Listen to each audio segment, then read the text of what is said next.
Since 2015, Jared Stillman has rocked Nashville sports. That team freaking stinks. And now he's back.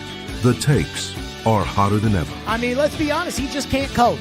Welcome to Stillman and Company.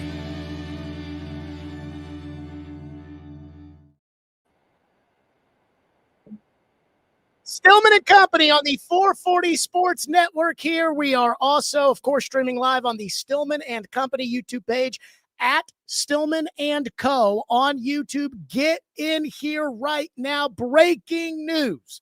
The Tennessee Titans have fired head coach Brian Callahan, so we are starting early today. And I have to tell you, I'm not going to say I'm a little depressed, but this seems to always happen with the Titans when I feel like I've got a great show ready to rock and roll. And I felt like I had a great Titans Monday show ready to rock and roll. And then boom, Titans fire Brian Callahan. So we are live right now. Get in here and get in the YouTube chat, which of course we'll be focused on, and get into all of it. We'll be on top of it on Twitter as well, and the 440 Sports YouTube page. Okay, we are presented by Hiller Plumbing, Heating, Cooling, and Electrical. I want everybody to know that. We absolutely love Hiller Plumbing, Heating, Cooling, and Electrical. So the Titans got their asses kicked by the Raiders yesterday. They got absolutely housed, and it was a 10-point game, but it felt like it was much more than that. And the Titans had sent out indications for a while. They had sent out an indication for most of us that, hey, they were going to ride with Callahan for a while through this, and it didn't feel like a change was imminent. But if you watch the ball game, I think it's pretty hard to say that Brian Callahan was getting the best out of the Titans or that the Titans were headed in the right direction with Brian Callahan. I said 3 weeks ago after the Colts game that I would have fired him. And, of course, what always happens with the Titans is I say they should fire somebody. They don't fire them, and then a couple weeks later, they fire them. With the exception of J-Rob and Mike Mularkey, who they just fired. And, again, no need to rehash that right now. Chad Brinker, who will meet with the media. And, by the way, the Titans have instituted a new policy. We cannot run a live stream of the Titans on the program. And I think they're doing that because they want people to go to their social media accounts to watch their press conference. And they announced this on Friday, which meant they probably knew they were going to fire their coach. And they didn't want people like me streaming the show with their live stream. They want you to go to their sites to watch it, which is kind of diabolical. Hey, we know that we're going to fire the coach, so let's go ahead, get out in front of this, and tell everybody about our social media policy. Here is the statement from Titans President of Football Operations, Chad Brinker, and I am told Chad Brinker will be talking later today alongside of Mike Borgonzi. And I got questions, by the way. I won't be there because I'm hosting, but I've got questions, and I'll get to those two questions in just a second. But here was the statement, quote, after extended conversations with our owner and general manager, we met with Brian Callahan this morning to tell him that we are making a change at head coach. These decisions are never easy, and they become more difficult when they involve people of great character. We are grateful for Brian's investment in the Titans and the Tennessee community during his tenure as coach. We thank him and his family for being exemplary ambassadors of the Tennessee Titans. While we are committed to a patient and strategic plan to build a sustainable winning football program, we have not demonstrated sufficient growth. Our players, fans, and community deserve a football team that achieves a standard that we are not currently meeting. We are committed to making the hard decisions necessary to reach and maintain that standard. So I'm just going to say this. It's hard for me to take Chad Brinker seriously when he says that. Because Chad Brinker was on the committee when they hired Brian Callahan. Chad Brinker was the president of football operations when they hired Brian Callahan to be the coach.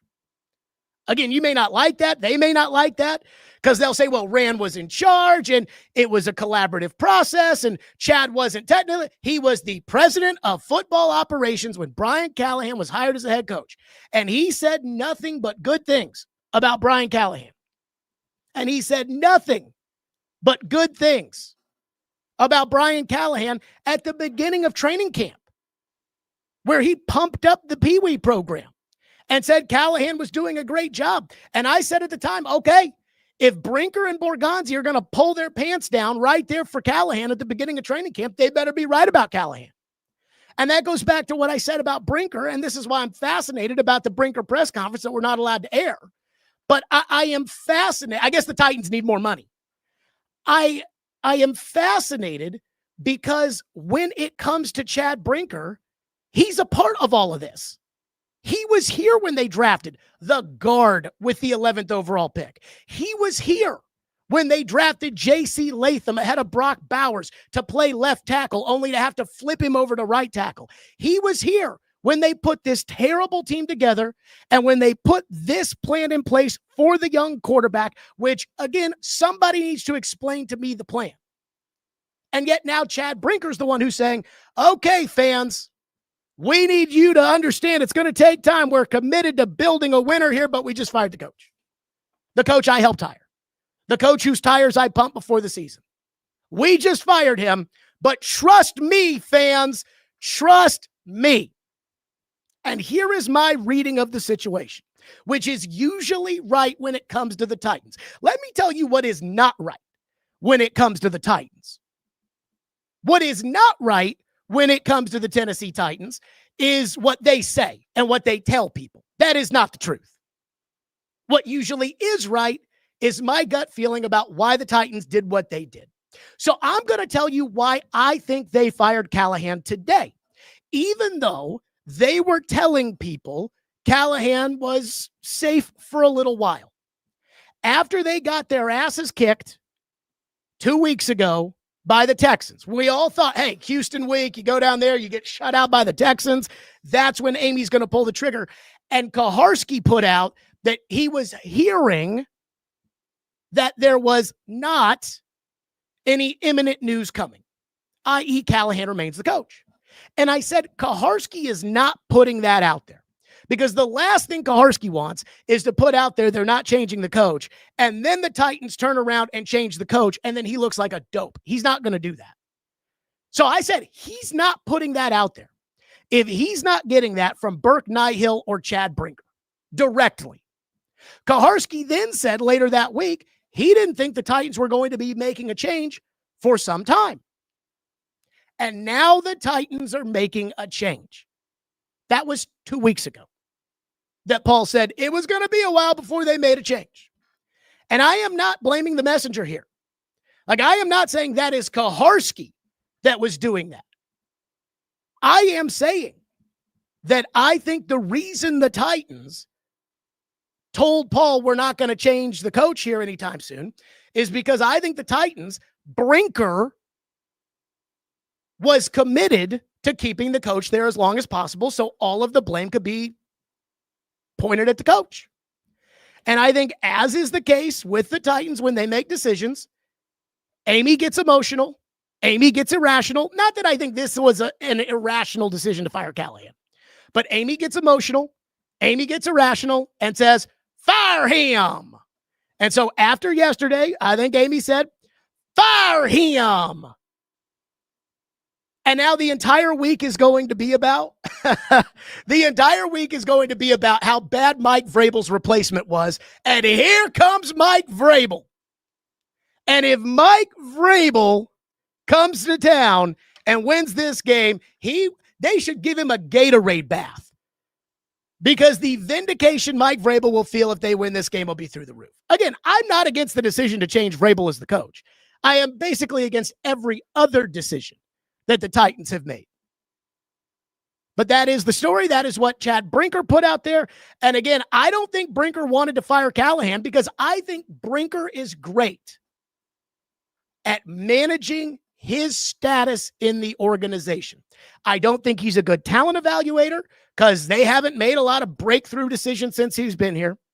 I don't think that his vision and his plan and anything that he talks when he throws out his word salads, I don't think that they actually mean anything or matter or anything like that. But I think he is great at telling a story to Amy and getting Amy to buy it. I think he's great at it. You know, one of my favorites, and I'm going to add this in here, but one of my favorites is a cut that we played a couple of weeks ago from Brinker on 104.5. And this was before the Seahawk practices last year. And I want to play this for you because this goes back to what I truly believe. And I know Chad Brinker a little bit. We've talked. I mean, I think Brinker's full of shit. Maybe he's not. Maybe Brinker is a straight shooter. I don't know. Maybe he's actually good at what he does. I don't know. I doubt it. But I think Brinker is so full of shit. And the problem is while I don't buy it, and I don't really think a lot of you buy it, I do think she buys it. And so now, because Callahan's gone, I think a lot of the attention is going to turn to Chad Brinker. And I think probably rightfully so, that a lot of the attention is turning to Chad Brinker. Here was Chad Brinker on 104.5. Again, this was before Callahan had coached a game. This was during the Seattle Seahawks practices.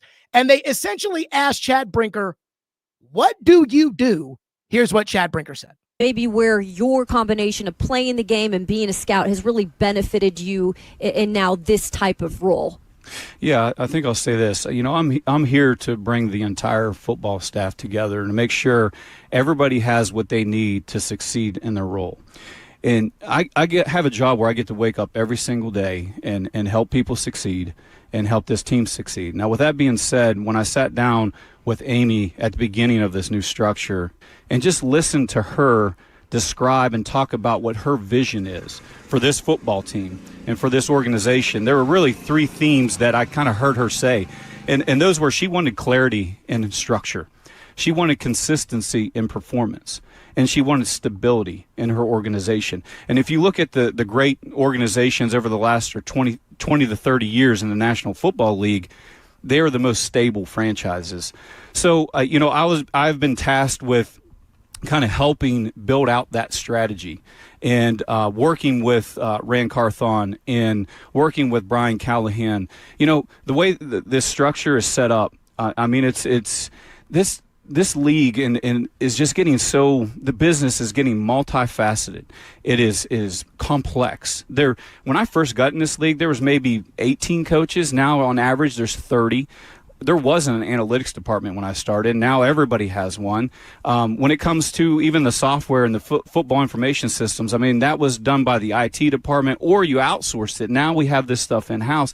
Like, the teams keep growing and getting bigger and bigger, and it's hard enough to pick these players and select the right players, from whether via the draft or free agency, let alone to have one person handle all these factors. Plus, you have to get that product right on the field. Because let's not kid ourselves. If we don't draft well or we don't select the right players, all this other stuff doesn't matter.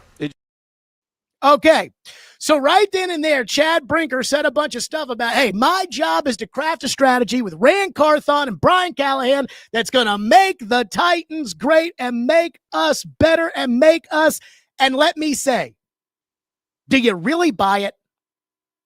That's the guy who is telling you, quote, while we are committed to a patient and strategic plan to build a sustainable winning football program, we have not demonstrated sufficient growth.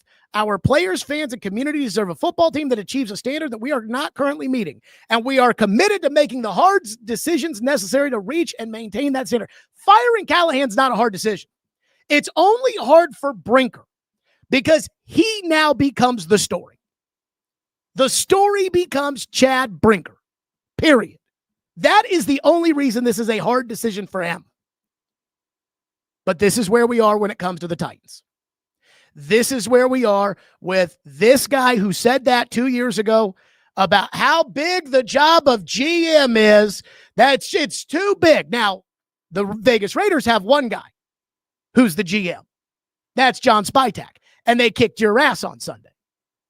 But the GM job is too big. So you need to promote me to create a plan that's going to work. And part of my plan is Brian Callahan and Rand Carthon. Gone and gone. And there's really no positive sign here going forward with the Titans. So I hate to say it, but this is, I know that a lot of Titan fans are rejoicing and jumping for joy saying, yay, Callahan's gone. And let me say this, Callahan sucks as a coach. He's a nice guy. He is a terrible coach. But let's not kid ourselves. Brian Callahan is a symptom. He is not a cause. Brian Callahan got hired because he was nice and he coached the offensive side of the ball. Mike Vrabel coached the defensive side of the ball and was mean. That's why they hired Brian Callahan. Because after Arthur Smith left, Mike Vrabel's offenses stunk. So there is a feeling that with a defensive head coach, with a young quarterback, and at the time they thought Will Levis was going to be their franchise quarterback, there was a thought that if you hire a defensive coach and you get a good offensive coordinator, then he leaves and now the young quarterback has Todd Downing running the operation. And there is some truth to that. But again, the thing Callahan had, he was agreeable. He was collaborative. He was the anti-Mike Vrabel. And my guess is she ultimately decided she could not take Mike Vrabel coming in here and absolutely curb stomping her on Sunday with Callahan on that sideline. And maybe somebody else gives them a better chance to win that game because they were saying they had a bad week of practice. They played terribly yesterday. Maybe Mike McCoy, or I haven't seen it. I just went to Schefter's Twitter to see if we've got an interim head coach. Maybe that person's going to do a better job. I'm going to guess it's McCoy until I'm told otherwise. But this is such a ridiculous decision. By the way, apparently Joe Shad, who used to cover college football for ESPN, he now is a columnist at the Palm Beach Post, put out an hour ago, Adam Schefter, quote, "I don't see a head coaching move in the NFL happening anytime soon. I don't see Brian Callahan, Mike McDaniel, or Aaron Glenn happening soon." 20 minutes later, Titans fire Brian Callahan. Real plugged in there, Shefty. Okay, I want to get to why I'm so depressed as a Titan fan, even though Callahan's gone. Again, I'm guessing the fan base is very happy with this decision to fire Brian Callahan today. I could be wrong, but I think the fan base is very, very happy. And they think, yes, now we can go get Cam Ward a good coach. Got it. But again, you're banking on Chad Brinker, who helped you find Brian Callahan, and Burke Nihill, who helped you find Brian Callahan. You are now banking on them to find you the next good coach. And you better hit it out of the park, because if you don't, And here's what I don't understand. And this is why I am so depressed as a Titan fan. I do not understand how the Titans can be run by executives that came from the Green Bay Packers, that's Brinker, and the Kansas City Chiefs, that's Mike Borgonzi. And yet the way they've operated this with Cam Ward has been the opposite of what Kansas City did and what Green Bay did when it comes to quarterback development. They are going to say today, when they meet with the media, they are going to say that this decision is because of Cam Ward. Because right now, Cam Ward is popular. Right now, the fan base believes that Cam Ward is good and that it is the Titans who are failing Cam Ward. So they're going to get up there and say, we are going to make this move for Cam Ward. But the truth is, I think they've already failed Cam Ward. I think Cam Ward was a flawed prospect who was a developmental project with first-round talent, not first overall talent, but first-round talent in a bad quarterback draft who was overdrafted without a plan by an inexperienced president of football operations and an inexperienced general manager with a reactive owner who probably doesn't want to spend a lot of money and a head coach who was on the hot seat. That was the problem. That was the fuck up. This is now all just trying to make the best of a bad situation. But I go back to where these guys come from, Brinker and Borgonzi. And I have to ask, how is there any faith that any of us can have in them in getting this right when they've already screwed up? Again, this is what happens when you run a bad operation in the NFL. And we see plenty of teams doing this. They're always the bad teams, by the way. You overdraft a quarterback with the first overall pick. You oversell him to yourself and to your fan base that this guy is your savior.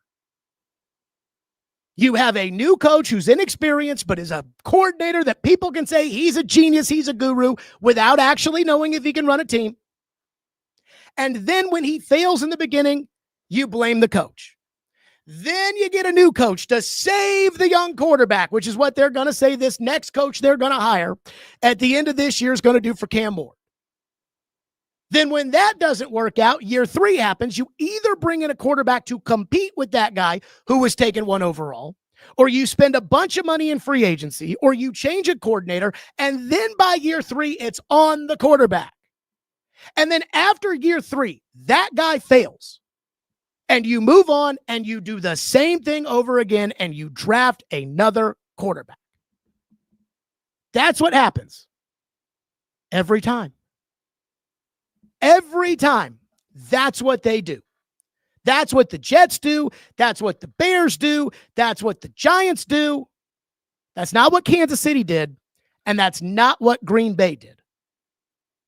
And so I'm trying to figure out, how could the Titans make a jet move with Cam Ward, make a giant move with Cam Ward, make a Browns move with Cam Ward, and not a Kansas City move or not a Green Bay move? And that needs to be asked when Chad Brinker and Mike Borgonzi meet with the media. Because, again, this is what's going to happen. And I don't like it. And I've been right this whole time about drafting Ward, and Ward's not ready, and putting Ward in there before he's ready with his mechanical issues and his limitations from a talent standpoint, and how it was going to be ugly. And I didn't trust Callahan because he didn't change his coaching staff, and he was running the Pee Wee program this offseason. And I said, that looks like a coach who doesn't have a clue. And they're just going to put this young guy out there and say, go save us, Cam. And Cam does not have the talent, experience, or ability to save a franchise. And he certainly doesn't have the roster around him to save a franchise. And he certainly didn't have the coach to save the franchise. So you pick out the easiest thing to change. In this case, it's the coach. And you fire the coach. Then you'll make a trade, you'll sign guys in free agency, and you'll go into year 3 saying, we've got a roster for Cam. And then when Cam fails, you'll get rid of him. And by year 6 or 7, he'll blossom into a better player. Because yesterday, after post-game live, I said, I think Cam Ward's a bust. And people are like, it's not Cam's fault. I'm like, it's not Cam's fault if Cam's a bust. Organizations ruin quarterbacks just as much as the quarterback themselves is at fault. In fact, oftentimes the organization is more at fault than the quarterback is when it comes to that quarterback failing. But that's what bad teams do. They overdraft and oversell the number 1 pick. And you can tell me all you want that Cam's a dog, Jared, because that's what they kept saying during the draft process. But the tape did not show John Elway or Joe Burrow or Trevor Lawrence. The tape showed a developmental prospect who had talent, but not elite level talent or elite level traits. So because the Titans can't admit that they overdrafted and oversold Cam Ward, they're going to get a new coach and tell themselves and tell you that the new coach will unlock Cam. But because it takes new coaches time to install their systems and nobody practices anymore, Cam will start slowly next year, and the pressure won't be on the new coach, with whom the Titans and their fans will have spent a winter and a spring propagandizing, but it'll be on Cam. But because they use the number 1 pick on Cam, they'll say, well, you know, we need to give it another year. We need this. We need that. Let's go out in free agency. Let's get him this in the draft. And then year 3 fans and the team will stop giving Cam the benefit of the doubt, and they'll want results. And when that doesn't happen, they'll move on. And the next year, they'll draft a quarterback with some hotshot coordinator as the coach and hope they get it right. Well, I don't want to wait 3 years to be good again. That's why I kept saying Sam Darnold, Daniel Jones, Mac Jones, Aaron Rodgers, trade the pick. And I am certain that's what's going to happen here, because that's what the bad organizations do. That's what the dumb organizations do. And you are one of the bad and dumb organizations. And with Mike Vrabel coming to town this week, everybody across the country is going to call you the dumbest organization in the NFL. And I said this when they fired Ran Carthon and promoted Chad Brinker, whom Ran Carthon hired. And I said, Amy might be the worst owner in the NFL. But she actually does have a history between the years of 2016 and 2022, where they were a winning, respectable franchise. So I know she can get back to it, but I have no faith that she will. But this is why I'm certain that unless the Titans hire Vince Lombardi or Tom Landry, and by the way, Landry struggled a lot at first with the Cowboys, unless they hire Jimmy Johnson, this is going to be a repetitive cycle in which Brian Callahan being fired is just one blip on the radar of a 3-year failed period with the number 1 overall pick. Because again, this is what the bad organizations do. Borgonzi in Kansas City, they didn't do that. Andy Reid got there. They were the worst team in the league. They had the number 1 pick in the draft. Andy Reid evaluated the quarterbacks and said, I'm not using the first pick on Geno Smith, and I'm not using the first pick on EJ Manuel. So they traded a second rounder for Alex Smith. I think it was 2 second rounders for Alex Smith, signed Alex Smith to a contract, said, okay, we're done at quarterback, and then used that first pick on Eric Fisher and rebuilt the team. And then when they were ready, and then when they loved a quarterback prospect, they drafted him. And then they sat him on the bench, and they developed him behind Alex Smith. And when they put him into the league, he had Tyreek Hill and Travis Kelce and an offensive line and a defense and a winning team. The Titans did none of that. We know what Green Bay does. Draft, sit the quarterback on the bench, and then turn it over to him. And Jordan Love would not have been ready to start right away when he was drafted by Green Bay. We saw Jordan Love start a game his second year at Kansas City, and he looked like he didn't know how to play football. But Green Bay developed him. So your executives come from Green Bay and Kansas City, and they went and did the exact opposite of what Green Bay and Kansas City did. They're not running the Green Bay playbook. They're not running the Kansas City playbook. They're running the bad organization playbook. The Jets drafted Sam Darnold. Then after 1 year, they changed Todd Bowles. They brought in Adam Gase to save Sam Darnold. Then when that didn't work out, they got rid of Darnold after year 3, and they brought in Robert Saleh and Zach Wilson to save the Jets. The Giants drafted Daniel Jones. After a year, they fired Pat Shurmur. Then they hired Joe Judge. Then they fired Joe Judge. They brought in Brian Dable. And they've now drafted Jackson Dart with Brian Dable on the hot seat. And if it doesn't continue the way they played Thursday, and for rookie quarterbacks it rarely does, Dable will be fired too. Because that's what the Giants do. Bad organization. The Browns stink because they gave up on Baker Mayfield after changing coaches 3 times on him, and they got so impatient that they sold their entire franchise for Deshaun Watson. They have one of the best, if not the best defense in the entire NFL, and it doesn't matter. Baker may be the league MVP, and it doesn't matter. They're at the bottom of the league because the owner, like a moron, went all in on Deshaun Watson. The Bears, they've now done this 3 times in a row. Matt Nagy got hired to save Mitch Trubisky, whom they drafted number 2. Then they drafted Justin Fields, used 2 first-round draft choices on Justin Fields. Matt Eberflus got hired to save Justin Fields. And now, after they drafted Caleb Williams, Ben Johnson has been hired to make Caleb Williams a superstar. And the Bears are 2-2. The Chiefs didn't do this. They had a plan. The Packers didn't do this. They had a plan. The Titans have executives from the Chiefs and the Packers, and yet they are running the Jets and Chicago Bears plan. Can somebody explain this to me? How is it going to get better if you are running the New York Jets plan of quarterback selection and development? And when it comes to the next coach, if you want it to be different, there is the massive step of hoping and praying that Chad Brinker and or Mike Borgonzi get it right, which I don't know how you can have any faith in, given the lack of awareness and the lack of ability to build something constructive that they've already demonstrated with how they took Cam and how they implemented whatever plan it is that they supposedly had for Cam Ward. And I know that's not popular, because I think the popular thing today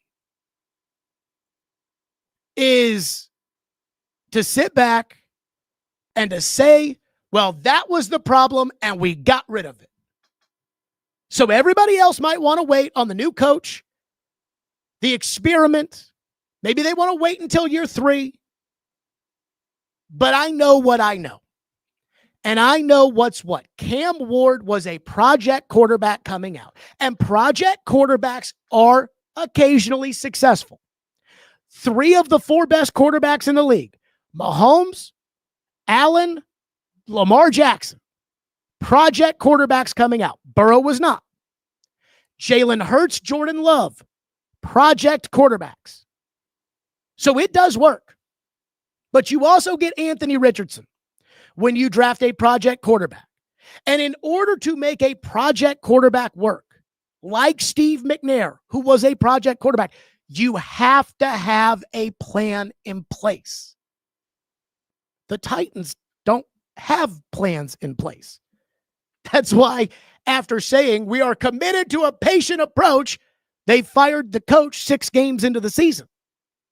Chad Brinker said to me that the organization could not keep firing people. And I actually told him I didn't agree with that. I said, fire away until you get it right. That's what San Francisco did. They fired away until they got Kyle Shanahan.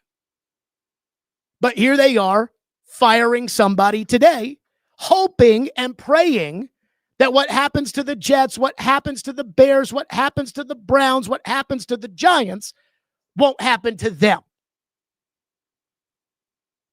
They don't do that in Kansas City. They don't do that in Green Bay. But I guess we want to be the Jets. We don't want to be the Chiefs. Cam Ward was a project quarterback coming out. A first-round talent, but not a first overall talent. In fact, from a player standpoint, a draft prospect standpoint, Cam Ward was closer to Will Levis than he was to Joe Burrow. And while Brian Callahan was a bad coach and was absolutely not the right fit, and while this is a bad roster, Cam also has bad mechanics, he is short, and he lacks the high-end elite traits that aren't likely to get better. He's not likely to become a more accurate passer, which is a big problem. His ball security is not likely to get better quickly. And now we have to bank that the same people who drafted Cam Ward to the bad roster with the bad coach and expected him not to fail are now going to go out and get him a good coach and build him a good roster. So I have to ask, what makes you think they're going to do that? So just like on every election night, when there are still votes to count and the losing side after the network calls, it says, whoa, whoa, whoa, whoa, whoa. We haven't called Johnson County yet. With this organization and with this fan base, you may want to wait and count some more votes, but I'm going to tell you, the way these guys are running things, Cam is going to bust. It's as simple as that. Because they're running the team like the Jets. They're running the team like the Bears. They're running the team like the Patriots after Belichick lost his marbles when they drafted Mac Jones and then hired a defensive coordinator to coach him and then moved off of Mac Jones and hoped that Drake May would be the answer to their problems. And the other thing I am laughing my ass off at is the people out there that are saying, well, Jared, it took Baker Mayfield time. It took Sam Darnold time. It took Daniel Jones time. I agree. I am with you 100%. But guess what? You're not going to wait 7 years for these guys to become successful quarterbacks. You're not going to wait 7 years for Cam Ward to be good, because that's where Baker and Darnold are. And I believe it's year 6 for Daniel Jones. And again, when you draft a quarterback number 1 overall, you're not looking for the next Sam Darnold. You're not looking for the next Baker Mayfield. When you draft a quarterback number 1 overall, you're looking for the next Hall of Fame quarterback, the elite franchise force multiplier, the franchise carrier. You're looking for Burrow. You're looking for Manning. That's what you're looking for. So now if you want to say, well, Jared, you can't say Cam's a bust. I mean, look at Sam Darnold. Well, then you should have just signed Sam Darnold. Well, Jared, you can't say Cam's going to be a bust. Look at Daniel Jones. Then go sign Daniel Jones and flip the pick and build the roster. So then when you really love a quarterback, and I'm not convinced they really loved Cam this much, but when you really love a quarterback, you can say, okay, now we've got the infrastructure in place. Now we've got the team in place. Now we are ready to build this around a quarterback. But that's not going to happen with Cam Ward. So again, today, I know you want to celebrate. I know you want to say, yes, Callahan's gone. But the issue still remains that Brinker and Borgonzi, the people that have, whether or not it was their plan, and it may not be their plan, but who implemented the Chicago Bears plan into Cam Ward and failed miserably with Brian Callahan, are going to be picking the next coach and building the roster around Cam, and I've got no faith. Maybe you've got faith. I've got no faith in them getting it right. So that's the first thing. Okay.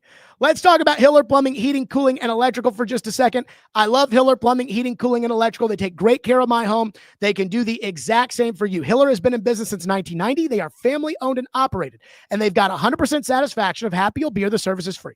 If a customer is not pleased with the work performed, they will make it right. Learn more at happyhiller.com. Hiller is professional, experienced, trustworthy with all of their technicians, and they come into your home and leave it clean and better than they found it. And I know this because I use Hiller at my home. They are the best. Hiller Plumbing, Heating, Cooling, and Electrical. Do like I do. Book it, happyhiller.com. I book it and get a text message right away saying, okay, they'll be there between 8 and 10 tomorrow or 11, whatever works for you. You can set it up that way. It's great. Proud supporters of the Predators, Vanderbilt, and the Tennessee Volunteers. Hiller. Call the Happy Face Truck today. Okay, so this is going to be a little different than I guess I would want it to be, which is, you know, I'd like it to be where I'd have somebody kind of handing out stuff and kind of putting it all out there for me and everything else, but I'm not sure I don't have that kind of crack staff right now at this point. But I'm going to have to keep up on Twitter with what people are saying about the Titans and what's next. So apparently Adam Schefter said that on the Pat McAfee show, he doesn't think there's going to be a head coaching change soon. And the Titans then fired Callahan an hour later. Unbelievable. Kaharski said 40 minutes ago, one insider thinks Callahan was fired without a plan for who's interim. And again, these are the people running the team. These are the people running the team who you have to hope get it right so Cam doesn't end up like every other busted quarterback from the Jets, the Giants, the Bears, the Browns, the Jags, the Bengals, all the bad teams. And that's why I have no faith. Even though Callahan should be fired, I have no faith. We will get to some of your reaction as we continue, but I've got so much here when it comes to the decisions that the Titans have made, the decisions they're making now. And again, if they don't even know who the interim coach is, they're fucking stupider than I thought, which is saying something because I have been saying for months and months and months how stupid the Titans are run. Years, actually. I mean, this goes back to the end of 2023 when I'm like, they need to blow the whole thing up and hire an experienced football person and kind of take football decision out of Amy's hands. And it was like, you're racist because Rand Carthon didn't get a fair chance. I'm like, guys, Rand Carthon is incompetent. And since that moment in time, you've won 4 games, and you are now firing Rand Carthon's coach, who was hired with a committee that included Chad Brinker, who's going to hire the next coach. Somebody has to tell me what it is that Chad Brinker has said to Amy Adams Strunk that has convinced her that he knows what the fuck he's doing. Because nothing good has happened since Chad Brinker showed up. And it's been 3 years, and for 2 of the 3 years, he's been the president of football operations. I mean, when they promoted Chad to the chief football officer at the beginning of this past offseason, I said to somebody with the Titans, I said, how is he qualified for that position? And they said, well, I mean, do you not think that working for 10 years with the Green Bay Packers would qualify him for that? I'm like, no, that qualified him to be assistant general manager. And everything that they did when he was assistant general manager was bad. So no, he is not qualified to run this football team.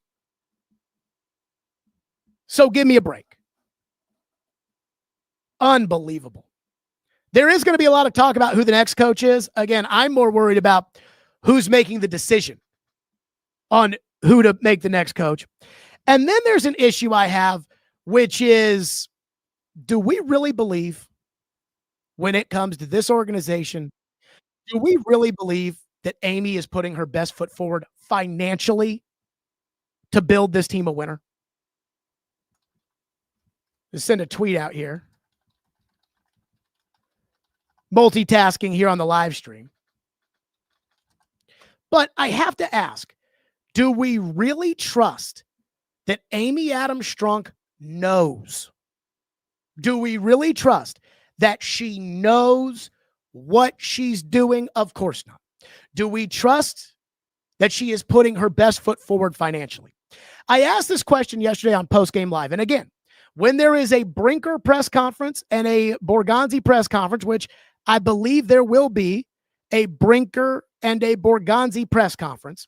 But when there is a Brinker and Borgonzi press conference, this is a question I really want answered, which is Amy really spending the money for you to be able to do what you want? I want to know who made the decision to draft Cam Ward. Because again, I kept saying during the entire process, I watched the tape, I listened to everything that was said, I have somewhat of an encyclopedic memory where I can just react and I can just go with it and I can just, whatever it may be. Like I can remember things about random football teams that happen, and when we're having a conversation, I can absolutely bring it up. But I have to wonder if financially Amy is as committed as I think she needs to be to turn this around. Because if she's not, I can see how Mike Borgonzi and Chad Brinker got put into the position to where they took Cam Ward instead of thinking that drafting Cam Ward and putting him on this bad roster with this terrible coach was the right thing to do. Because again, Kansas City and Green Bay do not just overdraft quarterbacks, throw them out there and say, good luck, Bubba. Let's see how you do. And Brinker's obsessed with the Green Bay Packers. They didn't overdraft Aaron Rodgers and they didn't rush Aaron Rodgers. They didn't overdraft Jordan Love and they didn't rush Jordan Love. So why would Chad Brinker overdraft Cam Ward and then rush Cam Ward? And this is an assumption. This is a gut feeling, but I think this is a question that needs to be asked of Brinker because we know Amy's not going to talk. And that is, will Amy Adams Strunk pay for patience? My suggestion at the beginning of the offseason was to trade the 35th pick in the draft to Minnesota for Sam Darnold. Now, again, it could have been something like the 35th pick and a 4th back or some, whatever, semantics. I would have been willing to trade the 35th pick to get Sam Darnold. Now, considering Minnesota wasn't going to keep him and there wasn't a huge market for him, I think you probably could have gotten him for cheaper. And I would have gone in cheaper and would have been willing to go as high as the 35th pick in order to make it happen. I would have tried to deal him a 3rd next year. I would have tried to deal him a 2nd next year before I dealt him the 2nd this year. But I would have tried to trade 35 for Darnold. And then I would have signed Darnold to an extension. So when you're saying, hey, what if Darnold didn't want to come here? Well, he wouldn't have had a choice because I would have traded for him and then I would have tagged him, or I would have signed him to an extension using the leverage of the tag to be able to get it done. And then I would have made the trade with the Giants. And the reported trade was 1-1-2-2. 1 this year, 1 next year, 2 this year, 2 next year. And it may have been even better because there may have been other teams that were trying to trade up for number 1. The Saints sent their entire contingent out to the Cam Ward Pro Day. Well, if you've got Sam Darnold, maybe they think you're more serious about trading the pick, and then you start a bidding war. That's how Jimmy Johnson got the Herschel Walker trade done, was because the Cleveland Browns and Ernie Accorsi were trying to make a huge deal to get Herschel Walker, so Minnesota had to make a better deal. So I would have made the trade for Darnold, and then I would have signed him to an extension. But here's where I wonder if Amy would have let that happen. And this is why I have to know that when it comes to Amy and when it comes to the Titans and the way that they build it, I need to know where Amy is on all of this financially. This is going to take a second, so follow me here. Cam Ward cost the Titans $33 million in cash this year and $3 million in cash next year. That is $36 million over 2 years. Now, if they had made the trade with the Giants, they would have traded that $36 million. They would have received Abdul Carter's $33 million over 2 years, a difference of $3 million, plus the signing bonus for the number 1 pick from the Giants next year, and the signing bonuses of the 2nd round picks that you would have acquired from the Giants. So let's say the Giants with Cam Ward would have been picking 8th, just as an example. They probably would have been picking higher, but who knows? Let's say they're picking 8th. That's an $18 million bonus for the 8th pick, plus the 2nd next year, which is probably around $4 million. And then you take out the $3 million you saved by moving from 1 to 3, and that's $19 million extra for the 3 picks that you receive from the Giants. Then there's the contract you have to give Sam Darnold. His contract in Seattle, let's say we sign him to the same contract. That's $37 million this year, $27.5 million next year. That's $64.5 million in real money. So Cam Ward, with no extra picks, is $36 million over 2 years. Signing Sam Darnold to the contract he has now with the Giants picks, and this has to be roughly estimated because we don't know where the Giants are going to finish. And if the Giants were to have the number 1 pick in next year's draft or the number 3 pick, that number could be even higher. But let's say it's the 8th pick, would have been with Darnold's contract an extra $83.5 million over 2 years. The Titans are spending $280 million according to SpotTrack on their team. So you're adding an extra $41 million in each of the next 2 years, which would have taken their payroll to $321 million. That would have been the 6th highest payroll in the NFL, which would have been right there ahead of Denver. And that is where the owner comes into this. Because I ask, did they have a plan and the owner veto it because of the money? The owner is building a stadium using PSL sales to help her pay for it. And while I know you all think that the owners, all they care about is the salary cap and each owner has the same amount of money, that's not true. Philadelphia spends more money on a consistent basis than other teams around the league. So does San Francisco. So shockingly does Cleveland. And some teams and some owners like to spend less.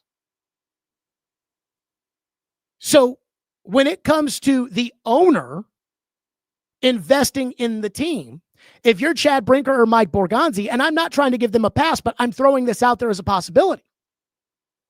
When the owner comes to you and says, I want to build a winner, and here's $5 million a year for the two of you each to build me a winner. Yes, ma'am. Okay, ma'am, here's our plan. Whoa, whoa, whoa, whoa, whoa, whoa, whoa, whoa, whoa. We're not doing $321 million. We don't have that money. We're trying to build a stadium. What are we talking about? We got to save money. I can see the Titans brass saying, okay, well, we got to take the quarterback because we can't afford to not take the quarterback and then use the pick. I don't know, and they're not going to say, yeah, our owner's too cheap to let us execute a real plan. But could they have had a plan that was like my plan that, again, makes a lot more sense than the plan that the Titans decided to use when it came to Brian Callahan, and the owner vetoed it because she's building a stadium and she's trying to save her money that she has to use as part of the stadium, even though they're getting a fat check in the revenue bonds from the taxpayers, and they are getting a fat check in credit from the National Football League. Amy still has to pay a little bit. They're banking on PSL sales. I can't imagine. I don't care what they say. I cannot imagine that the PSL sales are very good. So could the owner have vetoed that? That Borgonzi and Brinker are actually competent, and the cheap owner vetoed it. And look, I've worked at a place that is so cheap in the past that I'd have to set up my own remotes because they didn't want to pay somebody $12 an hour or whatever to do it. Or had to buy lights for a draft show to be streamed on my iPad because we couldn't afford $110 lights for a draft show in order to make it look good. I think I got paid $200 for the draft show, to go on for 6 hours or whatever after my own show was over.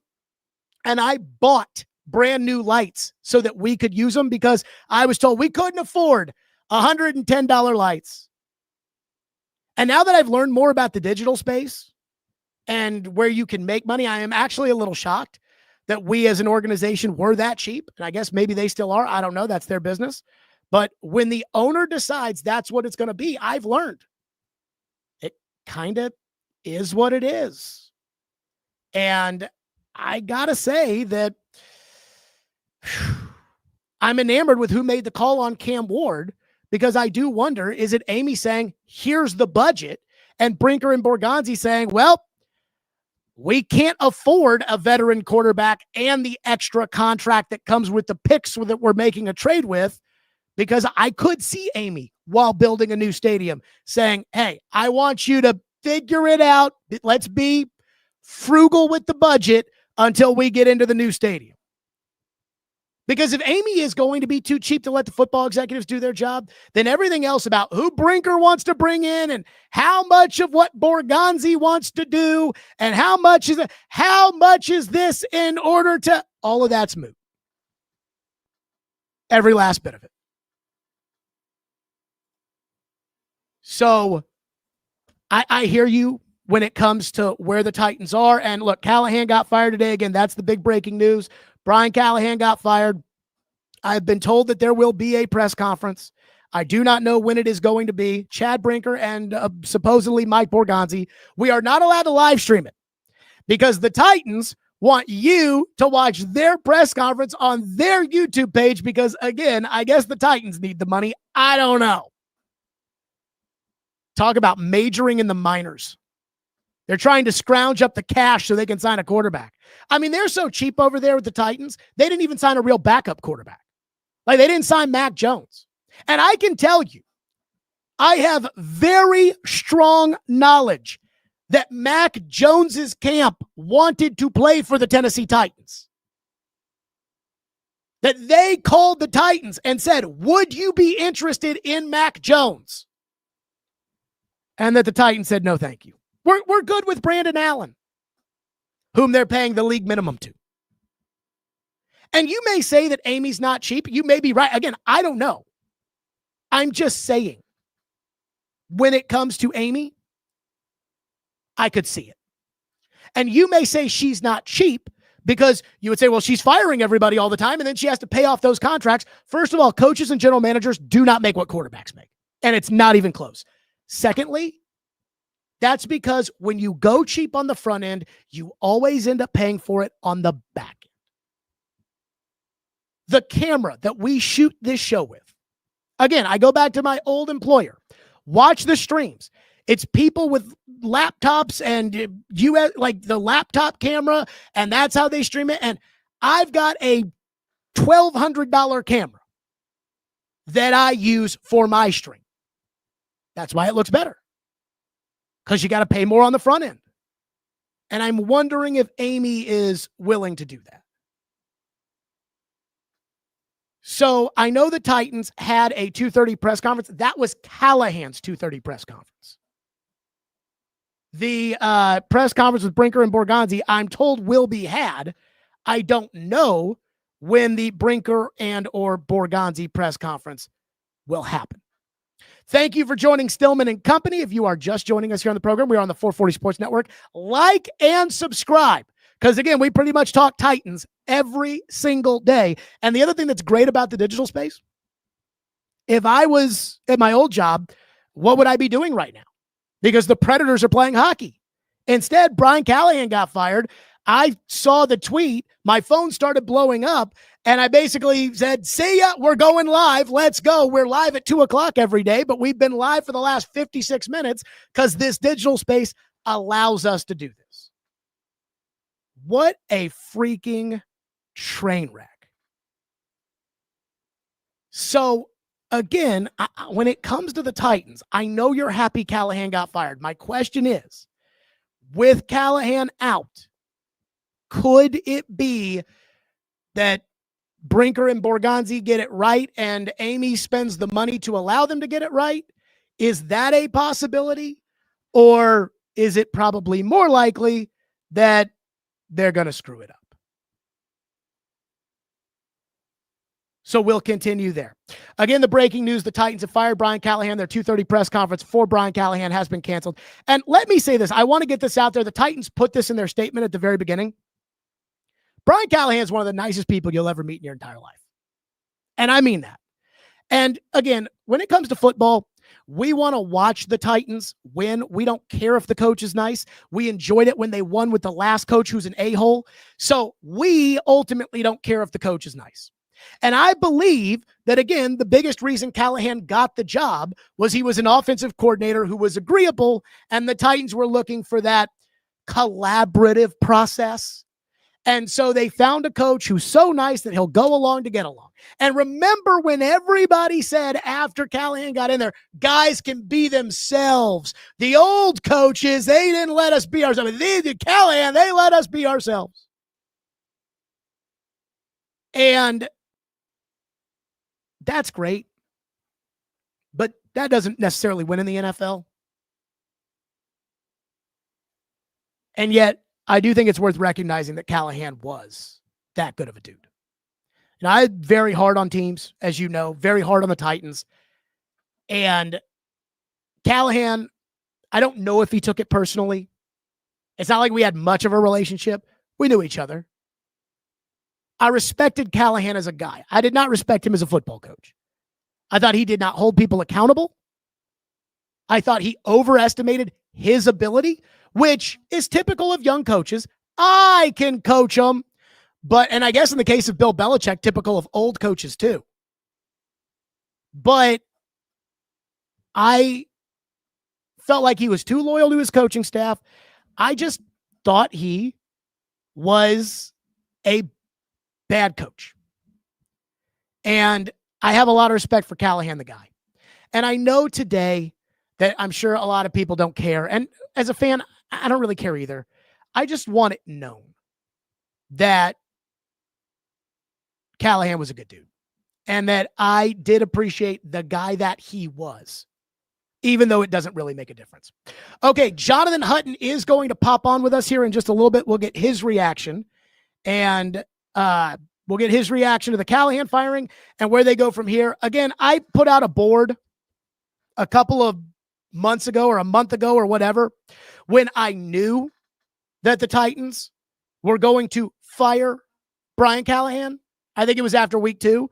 I said, yeah, they're going to fire Brian Callahan. And I put out that coaching board, and Nick Saban was number 1, and people were like, this is a stupid board. Nick Saban's not coming here. I know, but if Nick Saban wanted the job, and again, if you're too cheap to get a quarterback, you're definitely too cheap for Nick Saban. But if Nick Saban wanted the job, which I don't think he would, then I would take Nick Saban in a heartbeat. But the coaching board, and the coaching board will change throughout the course of the year, but the coaching board was pretty straightforward for what I'm looking for. And that's guys that have actual coaching experience, mostly on the offensive side of the ball.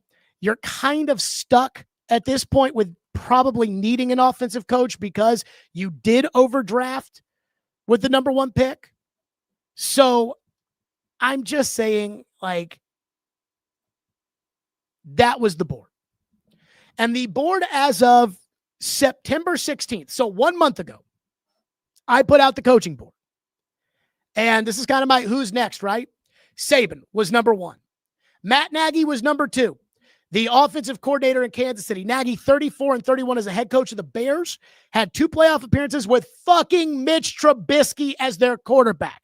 Now, let me say this. I'm not a big Cam Ward fan. I'm not a big believer in Cam Ward. I think his mechanics are terrible. I think he's too short. Again, I think he's a first-round talent who needs development. I do not think he is a first overall caliber player.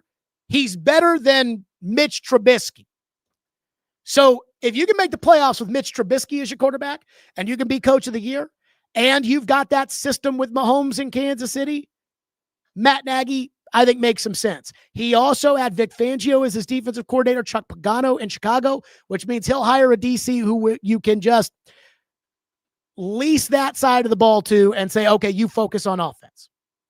Todd Monken, the offensive coordinator in Baltimore. I know Baltimore stinks this year, but we know that that's not the coordinator's fault. They've been injured and their defense sucks. He's on the list. Arthur Smith. I actually was thinking about this yesterday when I saw that the Steelers were up something like 20-0 on Cleveland. And I know Cleveland's got a good defense and Dylan Gabriel stinks and all that. I know that. But I think Arthur Smith probably deserves another crack as a head coach because what I know about Arthur Smith, I really like. And if Arthur Smith wasn't previously the offensive coordinator of the Titans, he probably wouldn't be somebody that I would think about or talk about. But I know Arthur Smith is a good coach, and I'm not ready to give up on Arthur Smith. I think what happened to Arthur Smith is he came into a situation in Atlanta where they were at the end of a run where they were going for it. So Matt Ryan was old and Julio was old and they had really been going for it for a couple of years and it was time to move off of those guys in transition. And then they went after Deshaun Watson. That was the owner. That was not Arthur. When that happened, Matt Ryan wanted out. So Arthur had to have Marcus Mariota play quarterback and they had to draft Desmond Ridder. So they drafted Desmond Ridder and they put all their eggs in Desmond Ridder's basket the next season, which I thought was a terrible idea. It's actually hilarious because at the time, every offseason, we do the quarterback carousel. And my first run on the quarterback carousel for Atlanta in 2023 was Baker Mayfield. And I was told by somebody with the Titans at the time that I don't see Baker Mayfield's personality being Arthur Smith's cup of tea. So I said, okay, if it's not going to be Baker Mayfield, then I think it's going to be Sam Darnold, who ended up signing to be the backup in San Francisco. One of these guys who's been a starter but has been kind of demoted, that guy is going to be the backup to Ridder so that there's insurance in case Desmond Ridder fails. And Atlanta didn't do it. And I don't know how much of that's Arthur's fault or how much of that's Terry Fontenot's fault or whose fault that is, but that didn't happen. I guarantee you Arthur learned from that. With no insurance as the coach of a team that is really risking it at quarterback. So Arthur, I think, can be a good coach. And I know he's a damn good offensive coordinator. And look at what they're doing in Pittsburgh. And also, not only are they winning in Pittsburgh, he did well with Russell Wilson in Pittsburgh. So I'd be willing to give Arthur another shot. And again, the Titans are a different organization. These are different cats when it comes to how they run things. And Arthur Smith understands, because he grew up in the Titans organization, he understands the difference of how they run things. So that's the first thing that I guess I would say there about Arthur. I would be willing to give Arthur another shot. Cliff Kingsbury was on the list. And the only problem I have with Kingsbury is he was a crappy coach in Arizona and a crappy coach at Texas Tech. And that included with Mahomes as his quarterback at Texas Tech.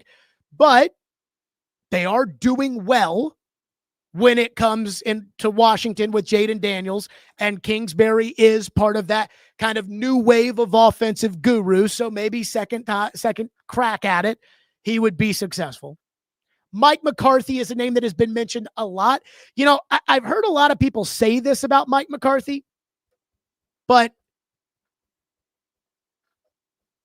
I would be a little cautious about just assuming that Chad Brinker wants Mike McCarthy. And here's why.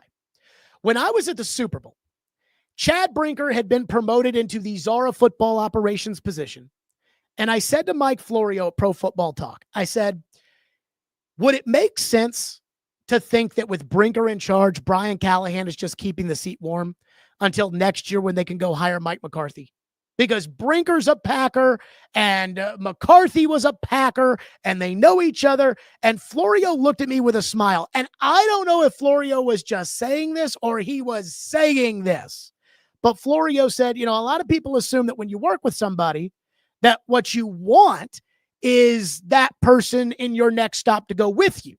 But sometimes when you work with somebody, it actually is you make a mental note and say, I wouldn't want to work with this guy.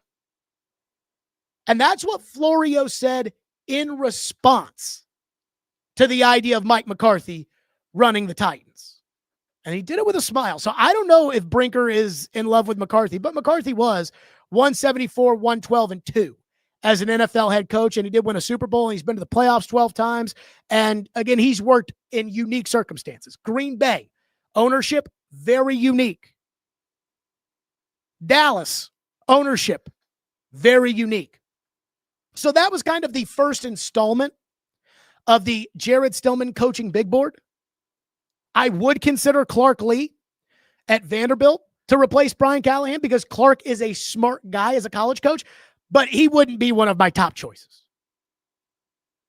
And then I say, go ahead and sit down with these people and do some interviews and figure out who's good from the interviews. Don't just sit there and say, well, we want to be the Commanders. We want to turn them into Jaden Daniels. So let's go bring in Cliff Kingsbury to be the coach. So that was the coaching big board at the time.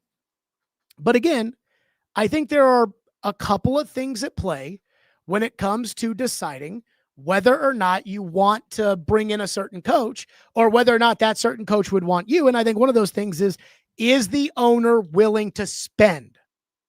Do you want experience with a head coach when they come in here?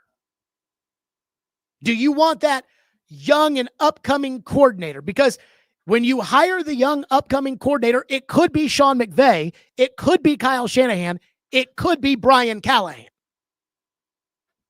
So you have to decide what you want. Again, the breaking news today, the Titans have fired Brian Callahan as the head coach. Brian Callahan, 4-19 as the head coach. Let me say this with Callahan. Again, I said he was a nice guy.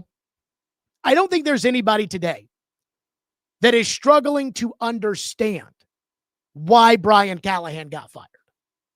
And kind of what I have heard is that part of the reason that Callahan got fired was because, hey, we just worried that we were going in the wrong direction with Cam Ward. We just felt like we weren't headed in the right direction with Cam, and you got to make a change, which does make sense. But the question is, how do you get your organization in position for Cam to succeed? Because what you're doing right now, your roster's not good enough for Cam to succeed. Your coaching staff is not good enough for Cam to succeed. And you don't really have a lot of assets in order to build the roster around Cam Ward, which is why I kept banging the drum saying trade the pick, because you needed assets to build the roster. So you solve one problem today. You get rid of the Pee Wee program coach who was always coaching off of a Disney movie script. And he wouldn't fire his coaches. And he always believed that the positive was going to happen. And I'm not sure he really had an understanding of what it takes to be a head coach in the NFL. That problem is at least over for now. But I don't feel like the Titans have solved their bigger problems. Is the owner actually committed financially to winning? I don't know. Is the president of football operations, who somehow swindled his way into that position, going from assistant general manager to president of football operations, then being part of the group that fired the general manager who brought him in, is he qualified and competent enough to be able to fix the roster and identify and select and recruit the next coach? Same with the general manager, and I don't even know what the general manager does around here. And is the owner willing to pay for it? And that's if Cam is good enough, which I'm not convinced Cam is. And that's the reason, number one, why I wouldn't have taken Cam Ward. Because when I studied the Cam Ward tape, I didn't think Cam Ward was that good. I talked to a former general manager about, 2 weeks ago. And we were talking about young quarterbacks. And it was when I put together my quarterback tiers of my quarterback prospect tiers, where I said, tier 1 is the generational talent quarterback. Trevor Lawrence, Andrew Luck, Caleb Williams.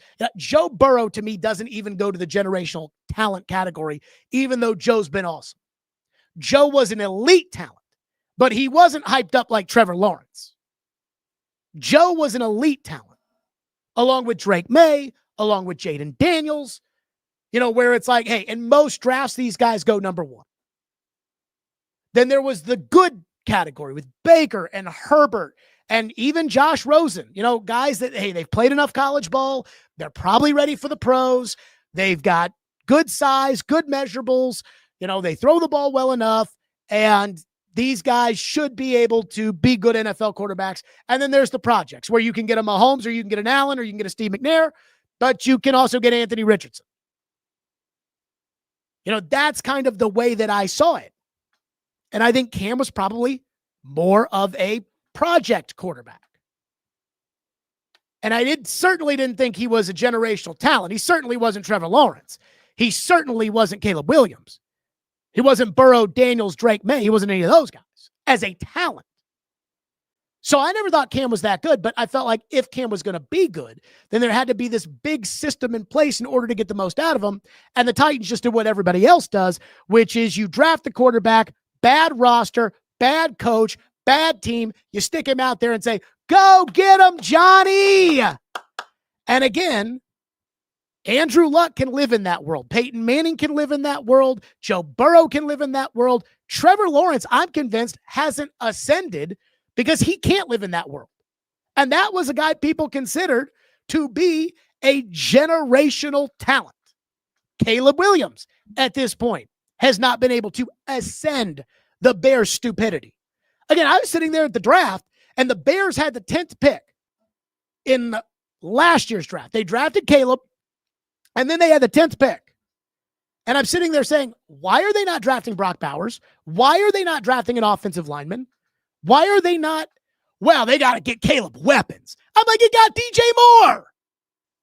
You don't need Roma Dunze. Go help out the line. No. We need the weapon. It's just crazy. So I'm still not sold on Cam. I think Cam is going to be a bust. I thought that when I woke up this morning. I thought that yesterday after the game. And even though they fired Brian Callahan, who certainly was not going to help Cam not be a bust, I think it today. The Titans had a 2:30 press conference that was scheduled. Apparently, the Titans have canceled their 2:30 press conference. I'm still waiting for the notification of when the Chad Brinker press conference is going to be. And again, a reminder, we cannot stream the Chad Brinker press conference. In fact, I got a memo. I didn't see it until this morning, but I got a memo on Friday, and I think so did everybody else, saying, hey, you can't live stream press conferences because the Titans want you going to their YouTube page so they can make money off of it. Because, again, I guess with the $35,000 PSLs we purchased, I'm guessing the Titans need more money for their new stadium, so they need that on YouTube. You know what? I should have said that when we bought our PSLs. Hey, I want the right to stream your fucking press conferences on YouTube. That's just me. But we can't stream it. We can react and to what they're saying, and then we can, play it on delay or whatever, because I'm kind of fascinated by what they'll say, but I just don't know when it's going to actually happen, because I guess the Titans are figuring that. Again, we don't know who the interim coach is going to be. And so with that, Hutton is going to join us in just a little bit. He's got a reaction to do with Fox, and then he'll pop on with us, and we'll get Jonathan Hutton's thoughts on that. Until then, let's go to your reaction. Lincoln says in the chat, the worst thing about the stadium excuse is that no other franchise has gotten this level of public funding that the Titans have gotten for the new stadium. So technically, yes, but also no. Public funding for stadiums for the most part, and I know LA was all privately funded, and I believe the New England was privately funded, but most of these stadiums are not privately funded, and we're not LA. So we can't sit there and say, yeah, I mean, if you want to bring a football team here, good, but we don't need it. I mean, we need the NFL in Nashville. I feel like these are like quarterback contracts. The next good quarterback who signs a contract will become the highest paid player in the history of the NFL, even if Phillip Rivers never was the best quarterback in the game at that time. Whoever gets the next stadium is going to have the most public money ever, and then somebody else will build a stadium, and then they'll get the highest and most money ever spent. That said, I think it does need to be discussed about why the Titans didn't trade the pick and sign a veteran quarterback. Is it because you thought Cam Ward was that good? Because he's not. He's not Burrow. And people were telling you going into the draft, this quarterback class is weak. Cam's got talent. I think it was Blake Bedingfield, said Cam Ward's got a first-round grade, but he does not have a high first-round grade. He was not accurate.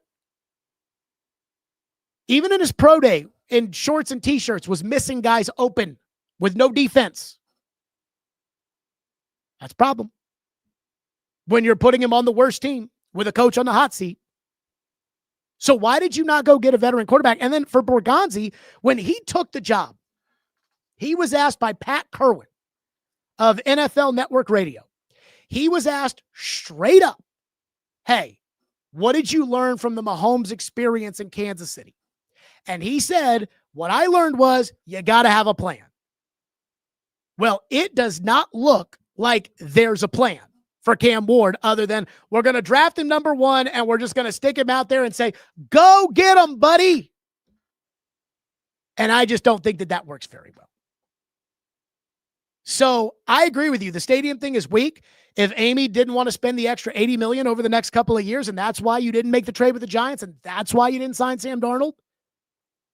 But at the same time, I mean, if you owned a football team and you had X amount of dollars and you had to pay X amount of dollars to build a new stadium, and you were responsible for the cost overruns, which with these tariffs, it is every time you say a stadium's going to cost $1 billion, it always ends up costing $1.3 billion. The Titans are the ones that are on the hook for everything over what the city and the state have committed.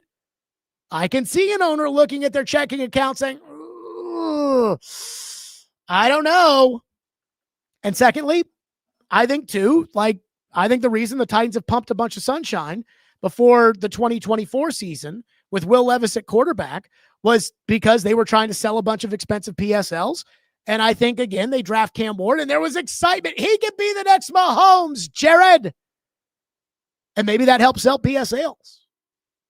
I don't think Sam Darnold gets anybody except for me excited, even though Sam Darnold is absolutely lighting it up with the Seattle Seahawks. Where is the distinguished gentleman who was always saying that what's his name was going to be fool's gold Darnold? By the way, I love this when people say, You definitely thought Richardson was a generational talent, LOL.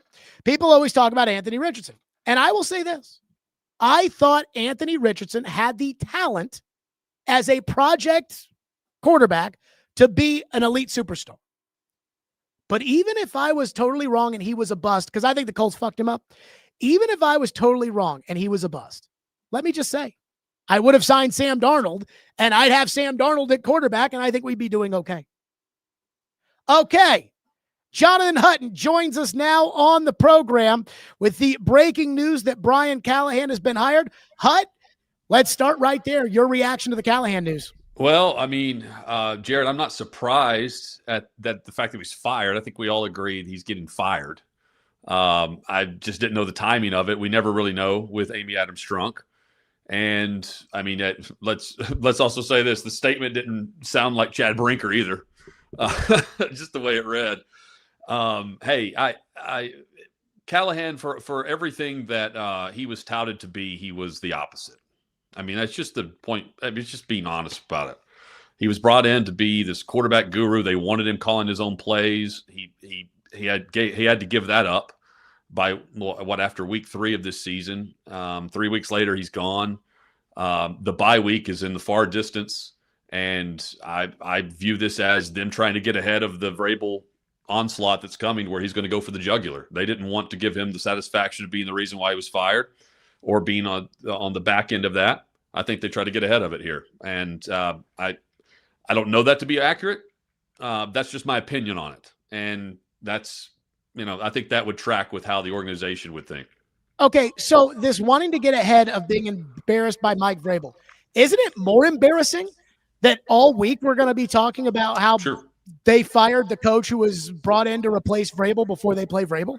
Yeah, but it's also embarrassing that they come off of the miraculous win that they had in Arizona, and Jeffery Simmons admits that they had their worst week of practice ever. I mean, he said that post-game. I mean, that's an indictment of the head coach. The fact that Cam Ward is regressing is an indictment on the head coach. Where's the creativity with this offense? I mean, yeah, your offense sucks. You've scored 12 points in the first half of the last 4 games. Like, do something else. I would want my coach fired too if I'm the owner sitting around watching this crap. It's been really bad. And, returning home, Jared, the home slate coming up for the Titans, with the construction around the stadium, with the way they're playing, why in the hell would anyone go to those games? It is going to be crickets there. You knew that ahead of time. You've got to spark something. I'm not saying it's going to work, but this is a move that if you knew you were going to make, and Amy Adams Strunk has always said if she knew she was going to make a move, she would do it. We've always known that she was going to do this. It was just a matter of time. And I do think while it's embarrassing, yes, you can't point to the beat down or the jugular vein that Vrabel will go for and say that's the reason why. It's similar to like everyone pointing to the A.J. Brown trade, right? You can't point to that in this instance. You can't point to Vrabel's return. Instead, have they even named an interim yet? Have we seen that yet? I saw PK put out there that his understanding is they have not decided internally who the interim is going to be or something stupid like that. That also tracks. That to me is Borgonzi Brinker BS to me. How could you not know that? Now, here's the one area where I would say, how would you not know that? If all these coaches are saying no. Like if Mike McCoy says, hey, I go way back with Brian Callahan, I don't want to do this to him. If they're asking him. Yeah, or they're bringing someone in from the outside, which I wouldn't put it past them either. Like if they've been sitting on this move, and they're sitting around thinking about what they're going to do. If someone is telling PK, and there's no reason not to believe him on this, because again, anything's believable with this organization right now. Sure. If they're saying, yeah, they haven't figured out who their interim's going to be, that means that it's not in-house. Otherwise, that would be an easy move. Like that, if it's Bones Fossil, it's Bones Fossil. I don't think that I wouldn't be bickering over Mike McCoy or Bones Fossil in week 6 or 7 of the season. Like I would just be like, yeah, the season's done for. Let's move on and let's start our coaching search. either choice is the same result for Cam Ward. Like it's just a matter of who's coaching him and who's calling plays. I tend to think that means someone's coming from the outside. Just reading in between the lines there. I'm not saying that's what's happening, but why else would you not just name the coach? I agree, but can you even do what you're suggesting with the Rooney Rule and everything else? Could they hire Mike McCarthy today to coach the team? I mean, wouldn't the Rooney Rule and everything else be an issue there? Yeah, I mean, yeah, that's a good point. I mean, didn't the Colts do it with Jeff Saturday? I guess so. They could do that on an interim basis, and then at the end of the year, but is Mike McCarthy going to do this? Like, hey, I'll be your interim coach for the rest of the year, and then have to get rehired? I mean, look, that comes down to his relationship with Brinker from his Green Bay days. I don't know that. It doesn't necessarily have to be McCarthy, right? Like, it could be a number of different people. I'm simply stating, like, if you don't know who you're elevating as your interim coach, but you're firing your coach, that it either caught everybody off guard that Amy made this move today, or you just don't see anybody within the organization as that person. Otherwise, I think it's a pretty routine move to elevate one of like three guys. It would be Denard Wilson or McCoy or Bones Fossil. Everyone's known that, right? What do you make of the fact that when they lost to Houston, Kaharski put it out on that Monday that he was not anticipating that there would be a change? Because a lot of us were on red alert saying, hey, this may go down. Yep. And then Kaharski said later that week that he didn't think that there was going to be any change coming anytime soon. Now, 2 weeks later, they fire the coach. I said at the time, Kaharski's not putting that out there if he's not hearing it directly from either Burke or Brinker, because the last thing he wants to do is say, hearing there's not going to be a change, and then 20 minutes later there's a change, and now everyone's saying, like Adam Schefter today, I guess, went on McAfee and said he wasn't hearing that there was going to be a change, and then there was a change. So the fact that he was hearing 2 weeks ago, I assume, from Burke or Brinker that there wasn't going to be a change anytime soon, and 2 weeks later there's a change. What do you make of that? Do you think this is an Amy that she said 2 weeks ago, yeah, we're not going to make a change, I agree, we need stability, and then said, fuck it, fire him this morning? I mean, I don't know if it was that abrupt, but I mean, they're not making this change without her saying to. As much as they speak for her and they work for her. So like it could be a Brinker suggestion, but going back to what you're saying about like 2 weeks ago in Houston, like that doesn't track if you're not making a change anytime soon. That could also just be a vote of confidence without giving a vote of confidence for the sake of now's not the time, but it could happen whenever we return home after this road trip. Mm-hmm. Like instead of having to get everybody organized as an interim head coach going back-to-back games on the West Coast, we'll let the shitty head coach do it, and then we'll come back home and fire him. Like I don't know. I don't know their rhyme or reasons to much of anything anymore, Jared. But I know that it didn't make a difference if they fired him then or now or in week 12. This team was going absolutely nowhere. In fact, if they were going anywhere, it was backwards. And they're the worst team in the league. I realize how bad the Jets played. The Titans needed the Cardinals to give the game away 3 times. Yeah, to win that game. That's how bad they are. And they really struggle in every facet offensively. And defensively, they're playing a good enough ball to winning ball, if they had an offense that matched their play. And, I don't see that same type of effort from offense that I see on defense. And the offense doesn't have a Jeffery Simmons.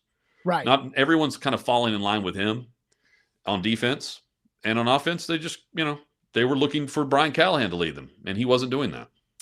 So what do you make of what's next here in the immediate future for the Titans? I've been told Brinker and Borgonzi will hold a press conference. I got a lot of questions. Today? Is that today? I was told they would hold a press conference. I have not gotten an email. Again, if we don't know who the interim coach is, chances are they got right. Oh my God. Yeah. Can you imagine if they held a press conference and didn't have a coach? So, yeah, you're right. That's why they haven't that's why they haven't mentioned a press conference time. I have a lot of questions for Brinker and Borgonzi because I think they failed the situation just as much as anybody else. If it wasn't Amy who failed it or whatever, but how as a Titan fan can you have faith in Chad Brinker to get the next coach right, to get the rest of this season right when it looks like the plan they put in place this season for Cam Ward was downright abysmal. And I keep saying, this isn't what the Kansas City Chiefs did with their young quarterback, whom they built a team around and then identified and developed on the bench, or the Green Bay Packers, who sit dudes on the bench for years. This is what the Jets do. This is what the Bears do. This is what the Giants do. Where is the culpability on those guys? Well, but they have to do this, man, because if not, they're getting fired. They don't have much time. They can talk all this patience all they want to in this 3-year plan. They've literally gone back-to-back years firing Rand Carthon and firing Brian Callahan as the examples of the new era of Titans football. You know, we're ushering in a new plan and a new way of looking at things and running offense. And man, I mean, it's not like he was great. He wasn't close to it. He wasn't good. But I mean, it's also not like he had a ton of answers and a lot of support either. I mean, he was looking over his shoulder for a while. That can't be fun. And now think about, like, okay, who's pointing fingers next? You know, who's this Brinker, right? Oh, I think fans want Brinker gone today. Of course they do. But I'm saying, like, internally, I want Brinker gone today. But I'm saying internally, like, who's next to blame? Like, it's always one. It's never the full house. And, you know, like, I'm trying to there was a list posted of, here we go, the timeline over 3 years. From John Robinson to Rand Carthon to Vrabel, Brinker being promoted, Brian Callahan hired, Rand Carthon fired, Mike Borgonzi hired, Brian Callahan fired. I mean, it's just turnover. So if you're any of these dudes, how can you say, like, okay, let's bring in a bridge quarterback and we'll make it through like we're on the Oregon Trail and we're going to live to see the end of this and we're not going to be fired? You have a very minimal amount of time to prove your worth right now for Amy Adams Strunk or your GTFO. Like, I would go with the rookie too and hope that you spark something the way that you saw something in Washington a year ago. They followed that model. They love the whole, like, sign players to a minimum contract, 1 year, 2 year, whatever. That's fine. But there's a reason why they're following that, because they saw results in Washington. They need to see results here or they're gone. And let's face it, man, it's not like they have a background and a resume to stand up on. You know, it's not like you could point to and be like, this guy's this. He's gonna hold up and fight the fire and all the criticism. No, it's like, this guy sucks and we didn't know anything about him. Turns out he sucks. Like, so you make a move. The craziness about all of it is a great example is how long we have discussed, and we still will continue to discuss who's really in charge with everything, right? It's Burke Nihill, by the way, but we'll discuss who's really in charge of everything and the whole setup. Well, even on the coaching staff, Jared, they had like 4 or 5 guys coaching Cam Ward. Think about this. They had the head coach who's a quarterback guy. He's absolutely going to be with Cam Ward a lot. The offensive coordinator who doesn't do anything. I don't know what he does. But by title alone, he will be around Cam Ward, offensive coordinator. The quarterback coach who's now calling plays, Cam Ward's guy. Mike McCoy is a quarterback coach. Former quarterback who coached quarterback. He's known for that. He's absolutely going to be around. And then there's an assistant quarterback coach who would also be around Cam Ward. So much so, they like him so much, they sent him to do the evaluation of Shedeur Sanders at the East-West Shrine game. They sent him solo to do all that. Like, so there were 5 guys at one point around Cam Ward at any given time. No wonder this dude looks like he's regressing. Just like I can't tell you who's coaching quarterbacks. I can't tell you who's, making every single call. But it's Chad Brinker on football, even though Borgonzi's going to be sitting up there today or whenever, they have the presser. It's Brinker, but for how long?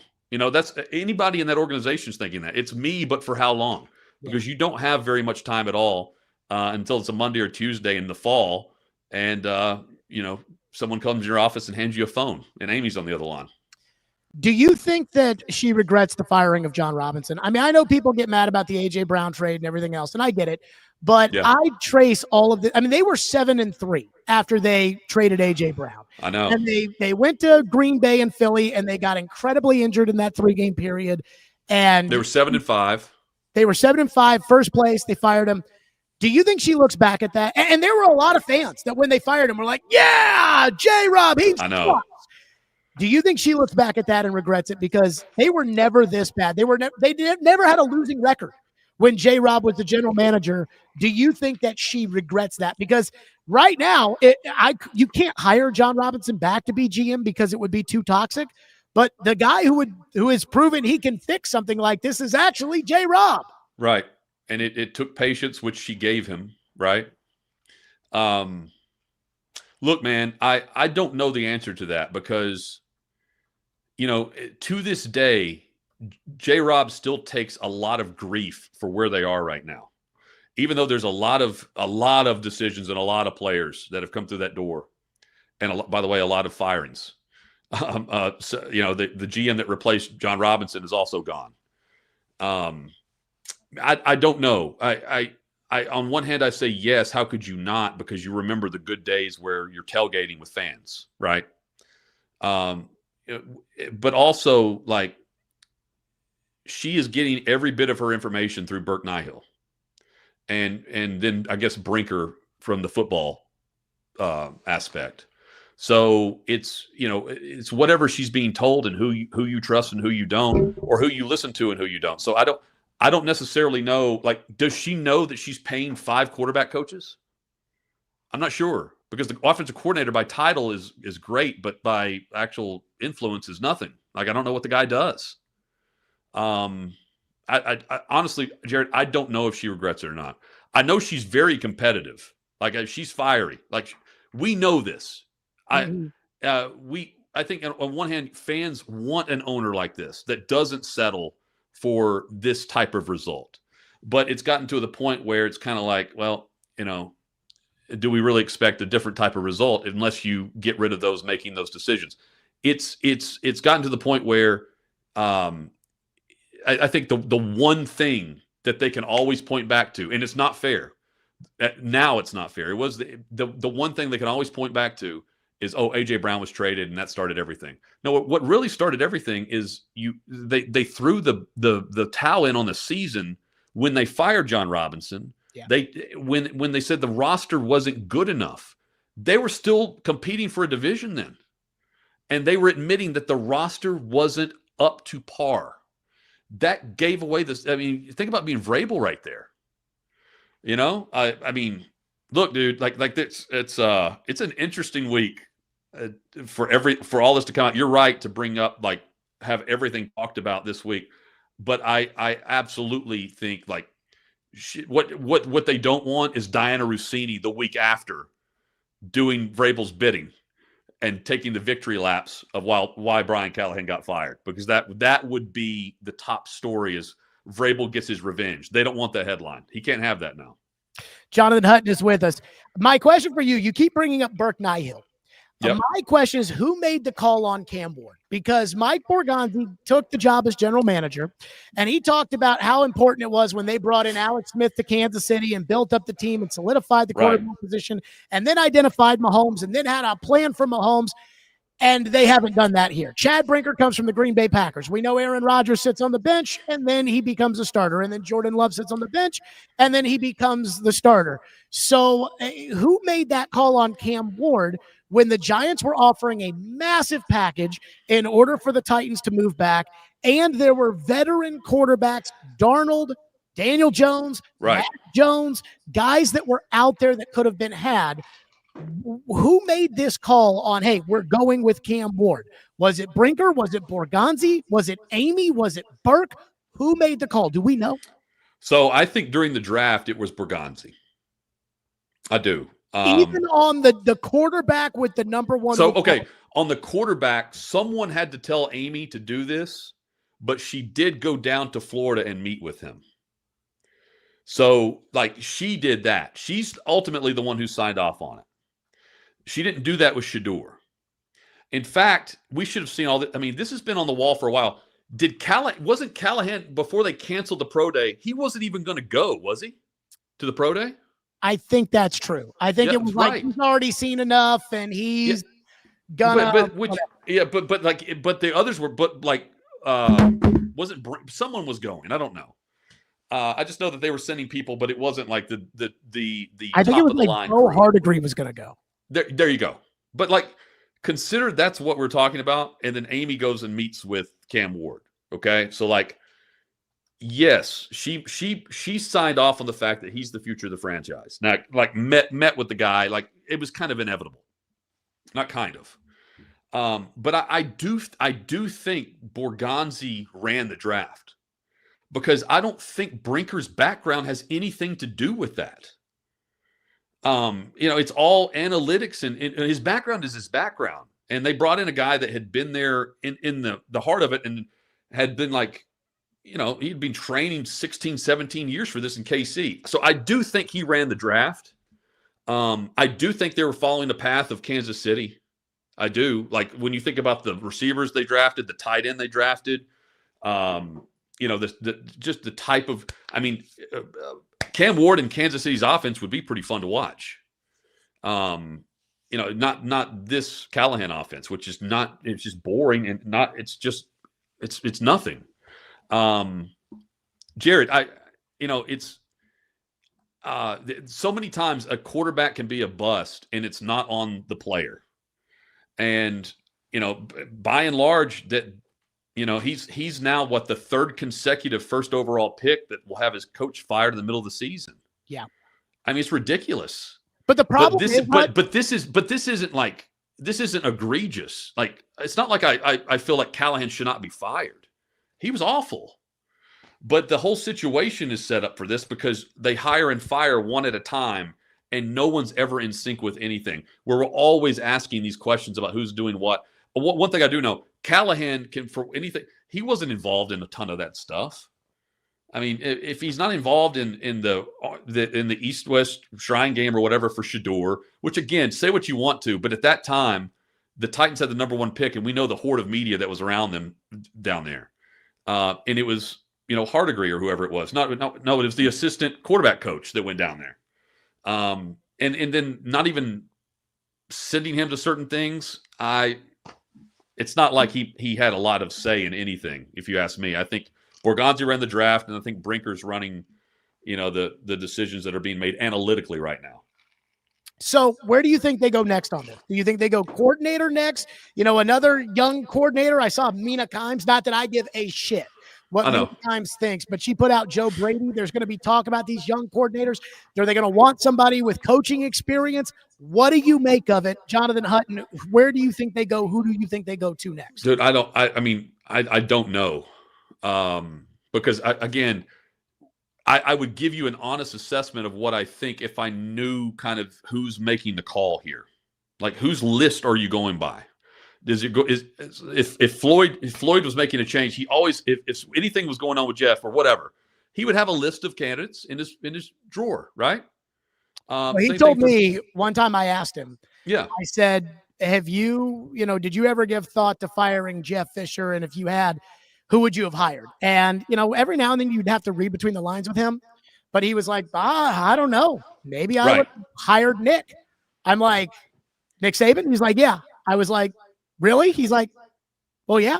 We coached together with the Oilers, and you think that's when Saban was at LSU and made the jump to the Dolphins, and that could have been so yeah, he knew who he was going to want to go after."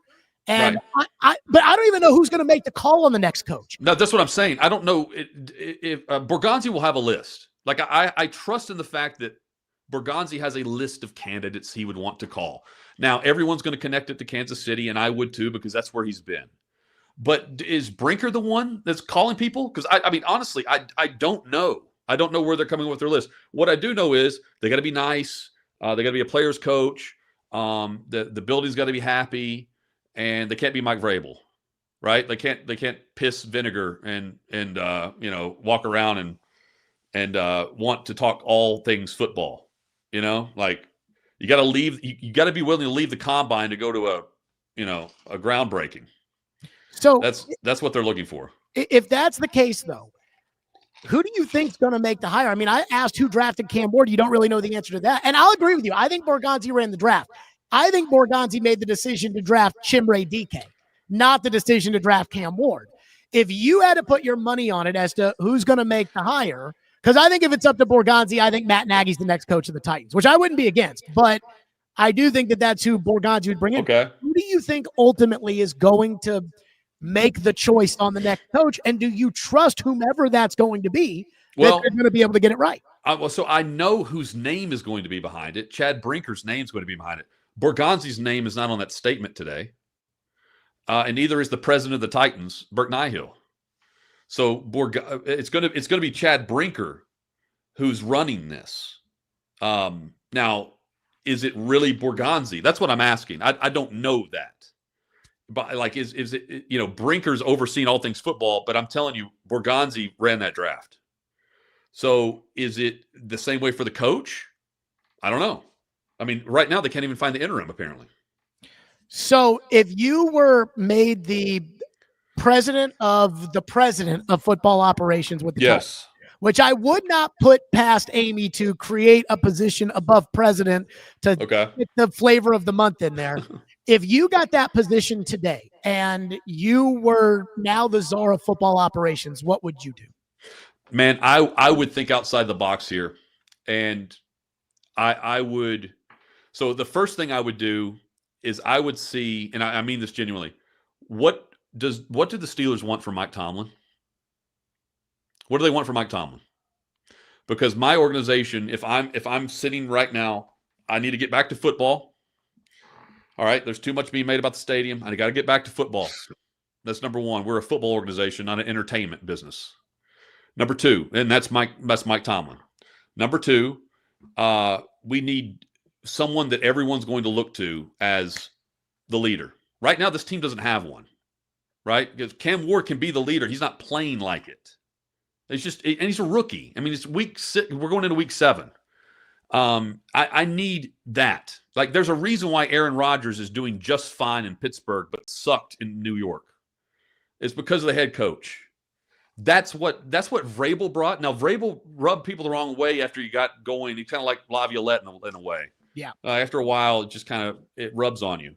But that we see what happens when it goes way off the tracks, when the opposite way. It was like the substitute teachers, in front of the class. It wasn't that bad with Callahan. I think he tried, but he just wasn't ready.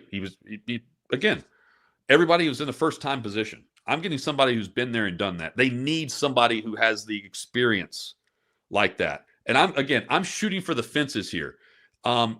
This is very recent. It's recency bias. I think James Franklin would be a very good NFL coach. I do. I think he can command a room. I think he's very organized. I think he has a tone and a tenor that's very consistent day to day. I think he's a player's coach that's also kind of no nonsense and very rough around the edges. He's got to get a better offensive coordinator, do some things. But again, I'm looking for I'm looking for the CEO type more than I am. I'm letting someone delegate. I'm letting my coach delegate. I'm not asking for my coach to call plays and ignore the defense. I'm not asking for him to be a first-time play caller either. No, I just want a head coach. That's what I'm hiring. There are plenty of guys like that, but I'm not going young. I'm not going with the Duval and all that BS. No, I'm going with someone who's got a little experience and is bringing back some football business to the business of the Titans organization. Here's my just kind of quick list, and you tell me, just yes or no, okay. And give me like maybe a sentence on each one. I put Nick Saban number 1. Not that the Titans would ever pay Nick Saban. But you have to make the call. Is that what you're saying? If Nick Saban wants to coach Titans, Nick Saban coach Titans. Now, I don't think Brinker would want that because if Nick Saban is going to come coach Titans. Of course, yeah, right. Titans. So Nick Saban number 1. Number 2, Matt Nagy. People forget. I don't know, man. He won in Chicago. But, what did he win? He won the division and made the playoffs twice with Mitch Trubisky. Well, I mean, they won and made – okay, I get what you're saying here. He's also, where is he – okay, I like him better than he's more realistic than Saban.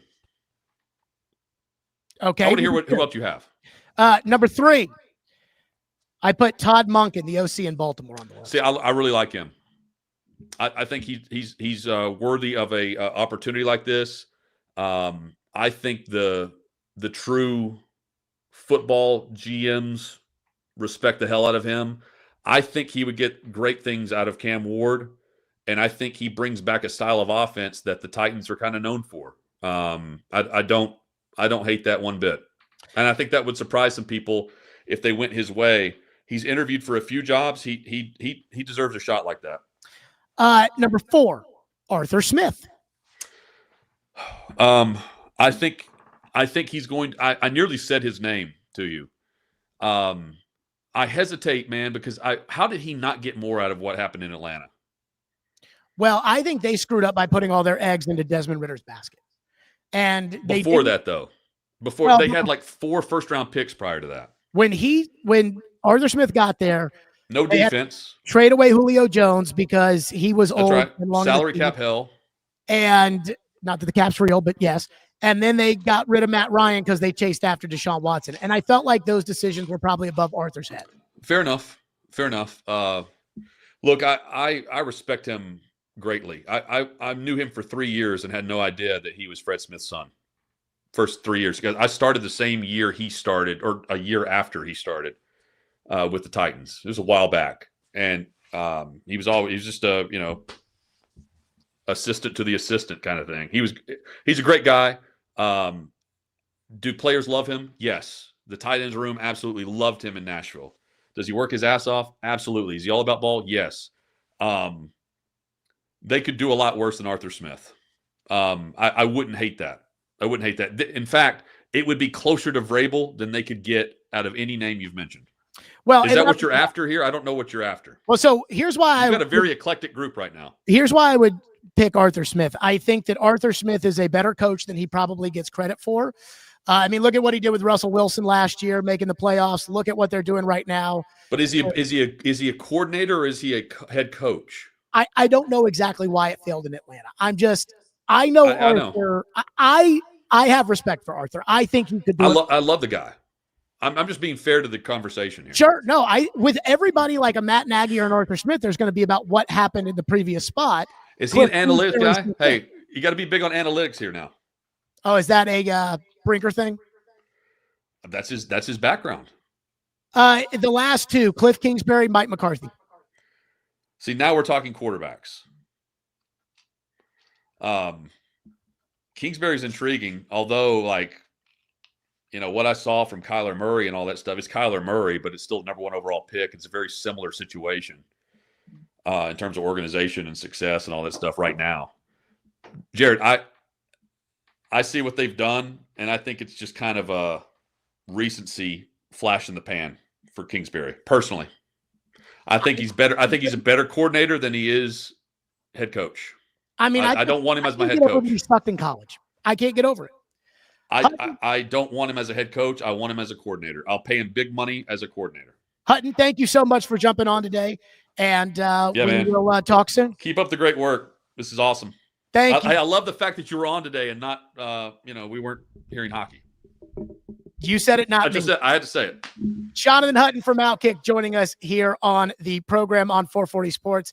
And now, TD joins us on the program. Teron Davenport, ESPN. I ran into TD last week, and I said, TD, can you come on my new show? He said, yeah, I'd come on the new show. This news breaks. I texted Hutton. I was like, Hutton, we get you on.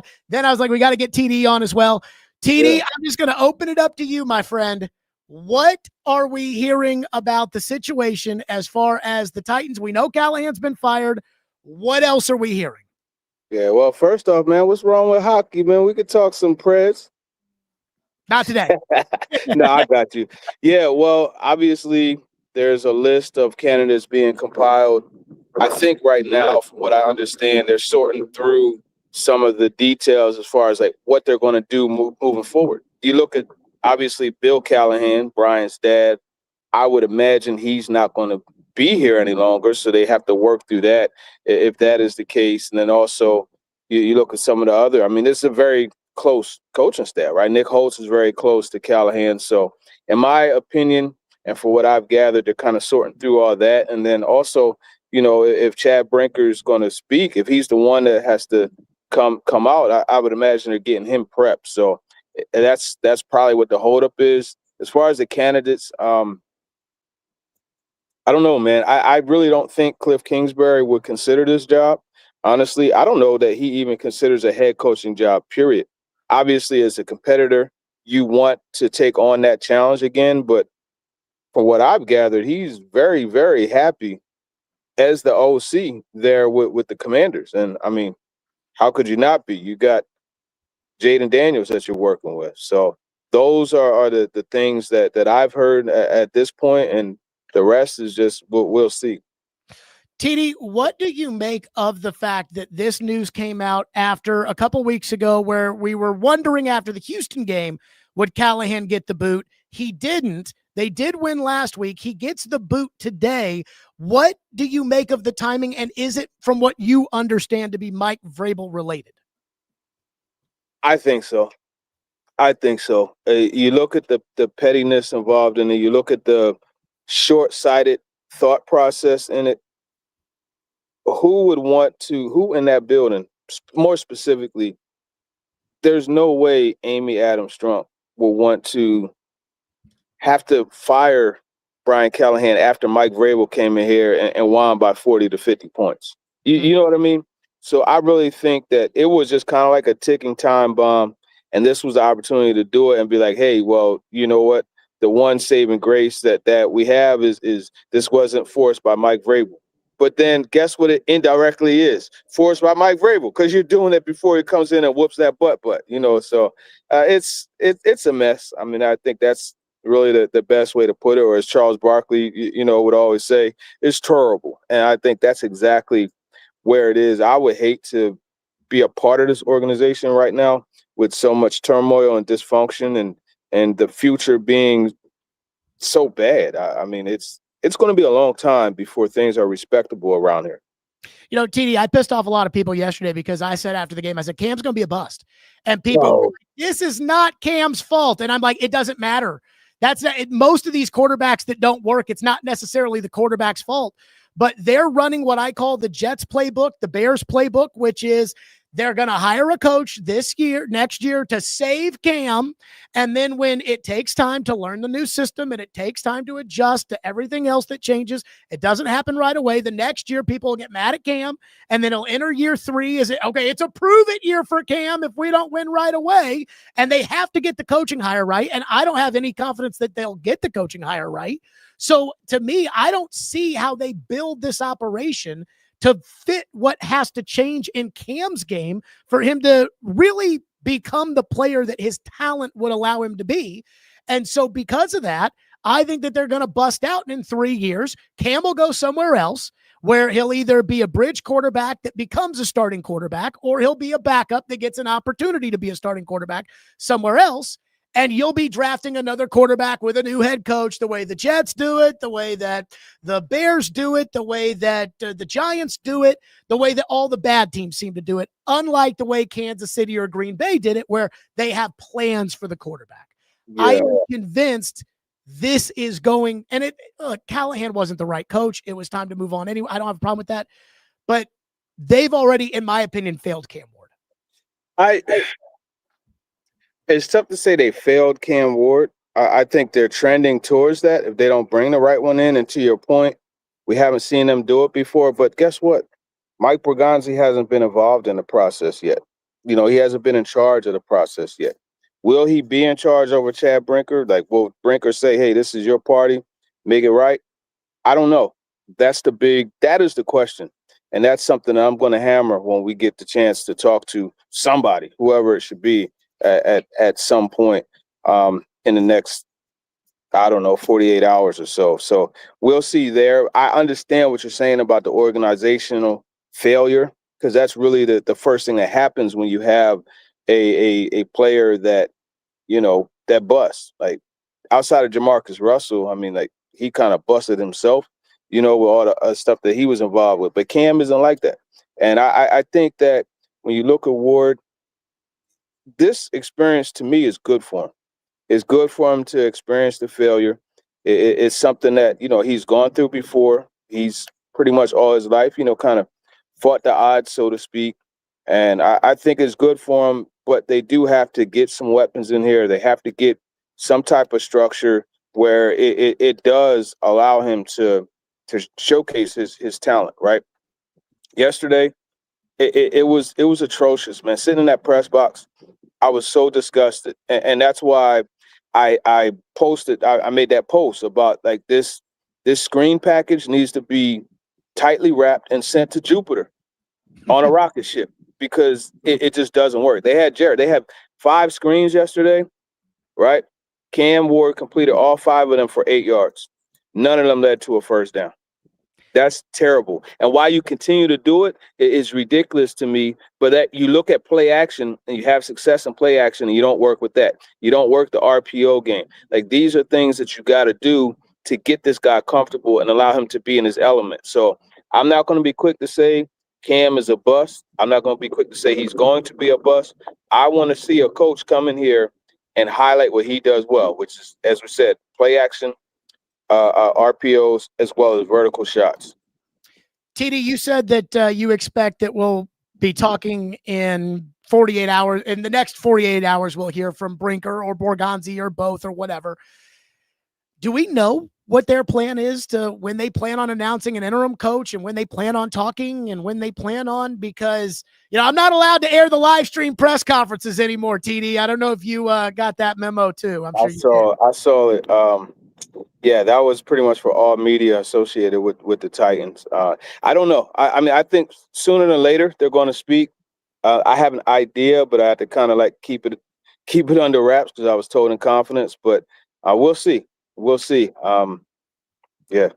TD, where are we on Chad Brinker? Because I have a hard time. I've had a hard time understanding this entire time what Chad Brinker did, what he's done in his career to go from assistant general manager in charge of the analytics department to president of football operations, who was part of hiring the coach they just fired and is probably going to have the authority to hire the next coach.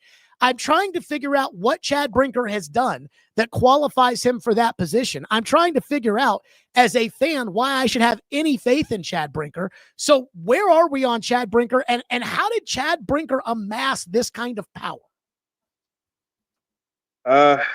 Long story short, in my opinion, he plays the game well. I think that's the thing. I know he's a big on preparation. And in my opinion, that's why it's taken a little bit if he was to speak. But I don't know. And as a fan, I don't know that fans should. No, it's not that I don't know. Fans shouldn't have faith that this is going to work out right, because when has it? Tell me when he's been in charge of anything and it went right, right? He was in charge of this situation, right? You know, because everything was Rand Carthon's fault last year, right? All of it was his fault. Well, Rand is gone, and this team is 1-6. Jared, they've scored 83 points. This is an interesting stat. They scored 83 points through the first 6 games. That's the least they've had through 6 games since 1985. Oh, I was 9 years old. 9 years old. That's bad. that is so bad. Yes, Brinker was a part of this at the beginning. I asked somebody when they hired Mike Borgonzi, I said, what has Chad Brinker done to earn this promotion, this level of power in the organization? And they said to me, well, you don't think that working for the Green Bay Packers is good enough to get I said that was good enough to get him the assistant general manager job. I don't know what he's done that would have gotten him promoted from assistant general manager. I mean, that would be, in all seriousness, TD, that would be like making Nick Holtz the head coach next season because Amy likes him. That's what that would be like. And again, this is not a knock on Brinker because I don't know how good Brinker is, but I haven't seen anything that makes me think he's going to be able to save the Titans, TD. Yeah, no, and that's the thing. The proof is in the pudding, right? And until you have some type of tangible evidence, you got to have doubt. You absolutely have to have doubt. And yeah, you know what? He was tied into the Packers for very long. So of course he knows how it's supposed to work. But knowing how something's like, I watch somebody change brakes. You know what I mean? On brake pads on a car. Does that mean I'm going to change my own? Heck no. You know what I mean? I got precious cargo that travels in my car. I'm not going to do that. And just the same, what I will say is, I think the wise thing here is to absolutely allow Mike Borgonzi to operate as the GM. Look, this is all you, okay? I will, if there's something that I have as a suggestion, I will make it, but this is your show. I want you to get it right. And here's the thing why fans could have hope in Mike Borgonzi. He was directly tied to the Chiefs' initial interest in Patrick Mahomes. Mm-hmm. You know what I mean? And there's other instances, if I dig deep enough, I could recall them, but that tells me, hey, you know what?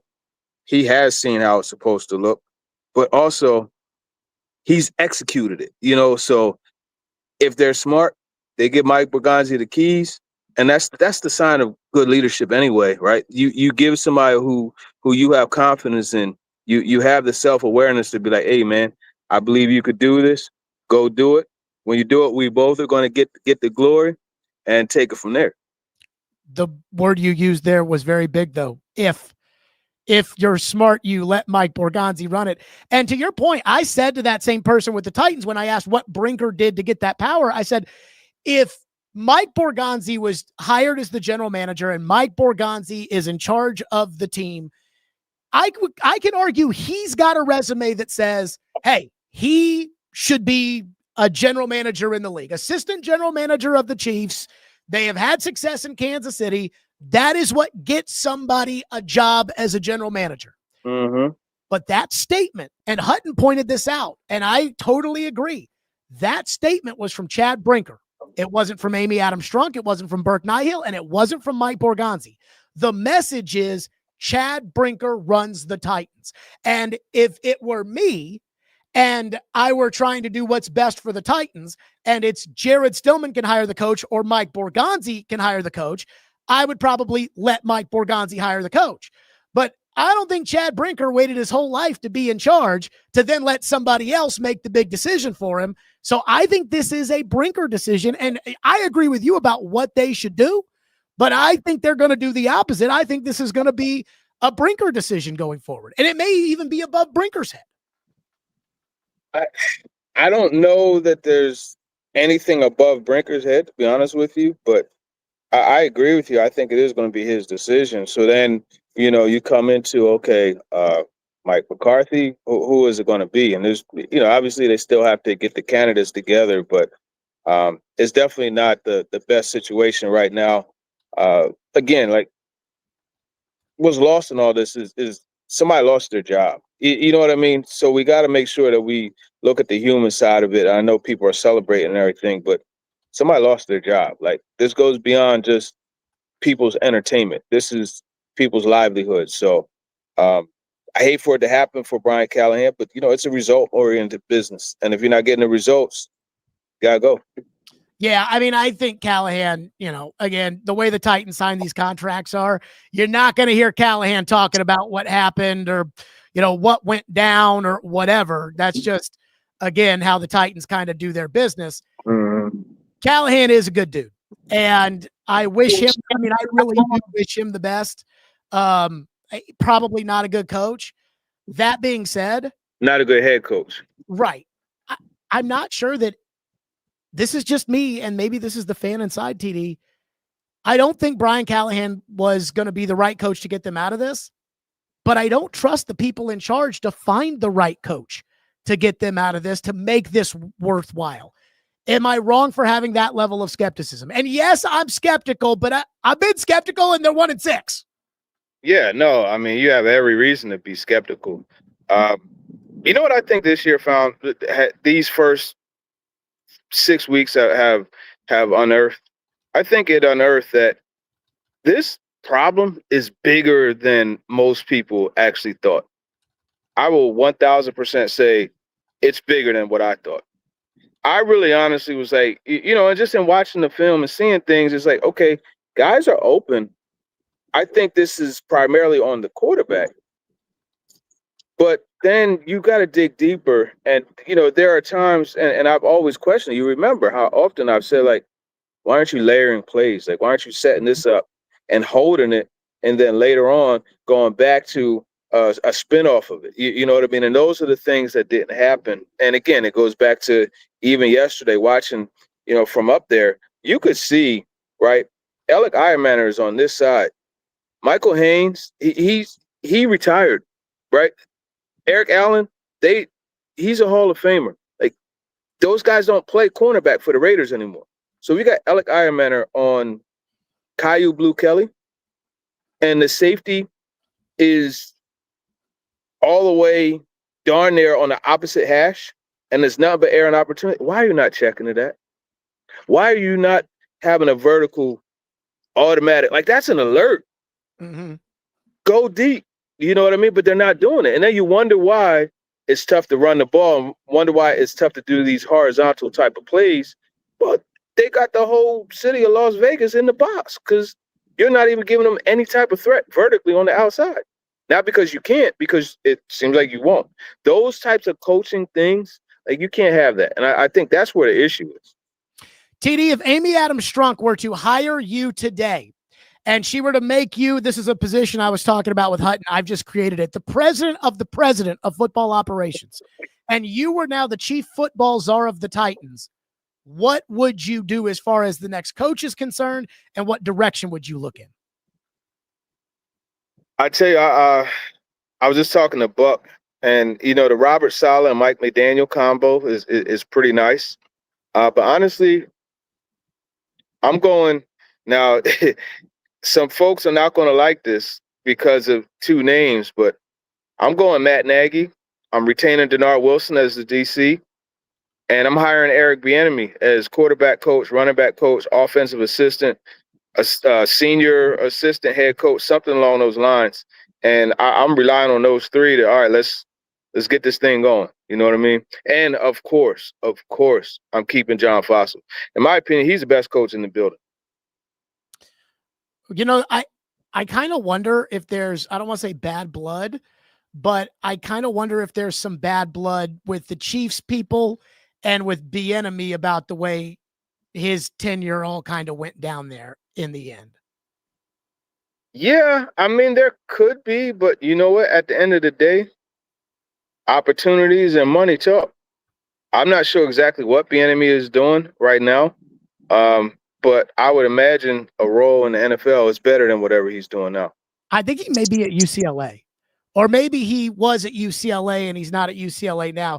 TD is with us here on the program. I will say this. I do think it's going to be Nagy. I think it's either going to be Nagy or McCarthy just because of the past relationships. But I asked Mike Florio at the Super Bowl, I said, it kind of feels like Mike McCarthy's warming up in the bullpen if Chad Brinker's running the Titans.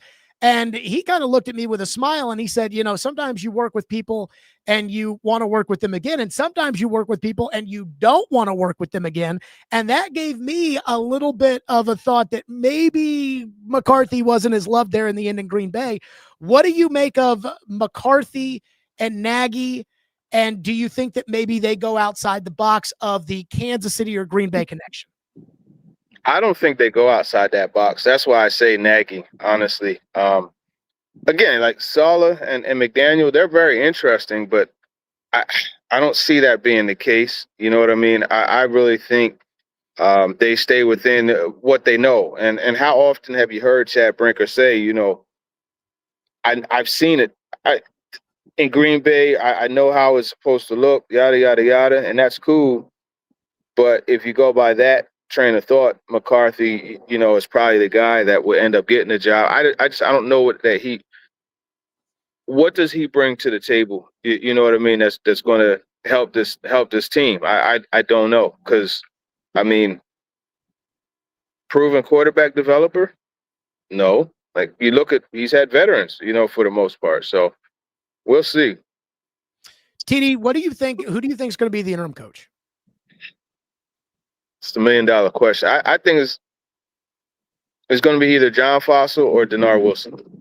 So you don't think Mike McCoy is an option here? Forgot about McCoy. That is an option, but I think he's too new and not.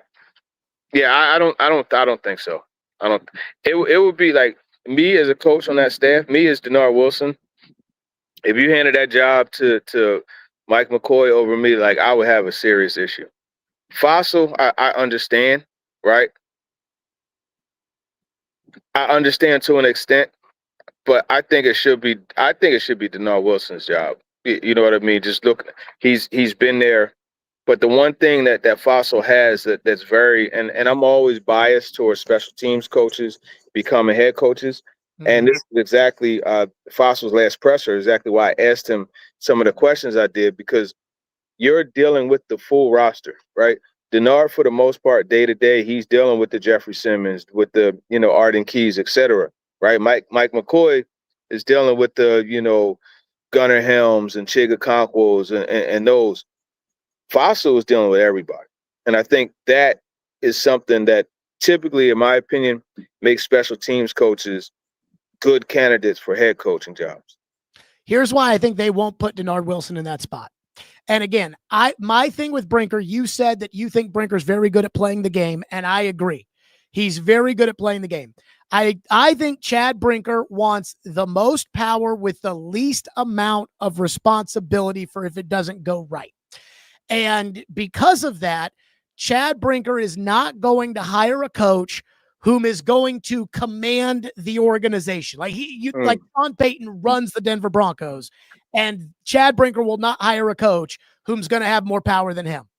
If they make Denard Wilson the interim head coach and they do well, they're going to be in a position to where there's going to be a lot of pressure to hire Denard Wilson to be the head coach. And I just don't think Chad Brinker is going to want that.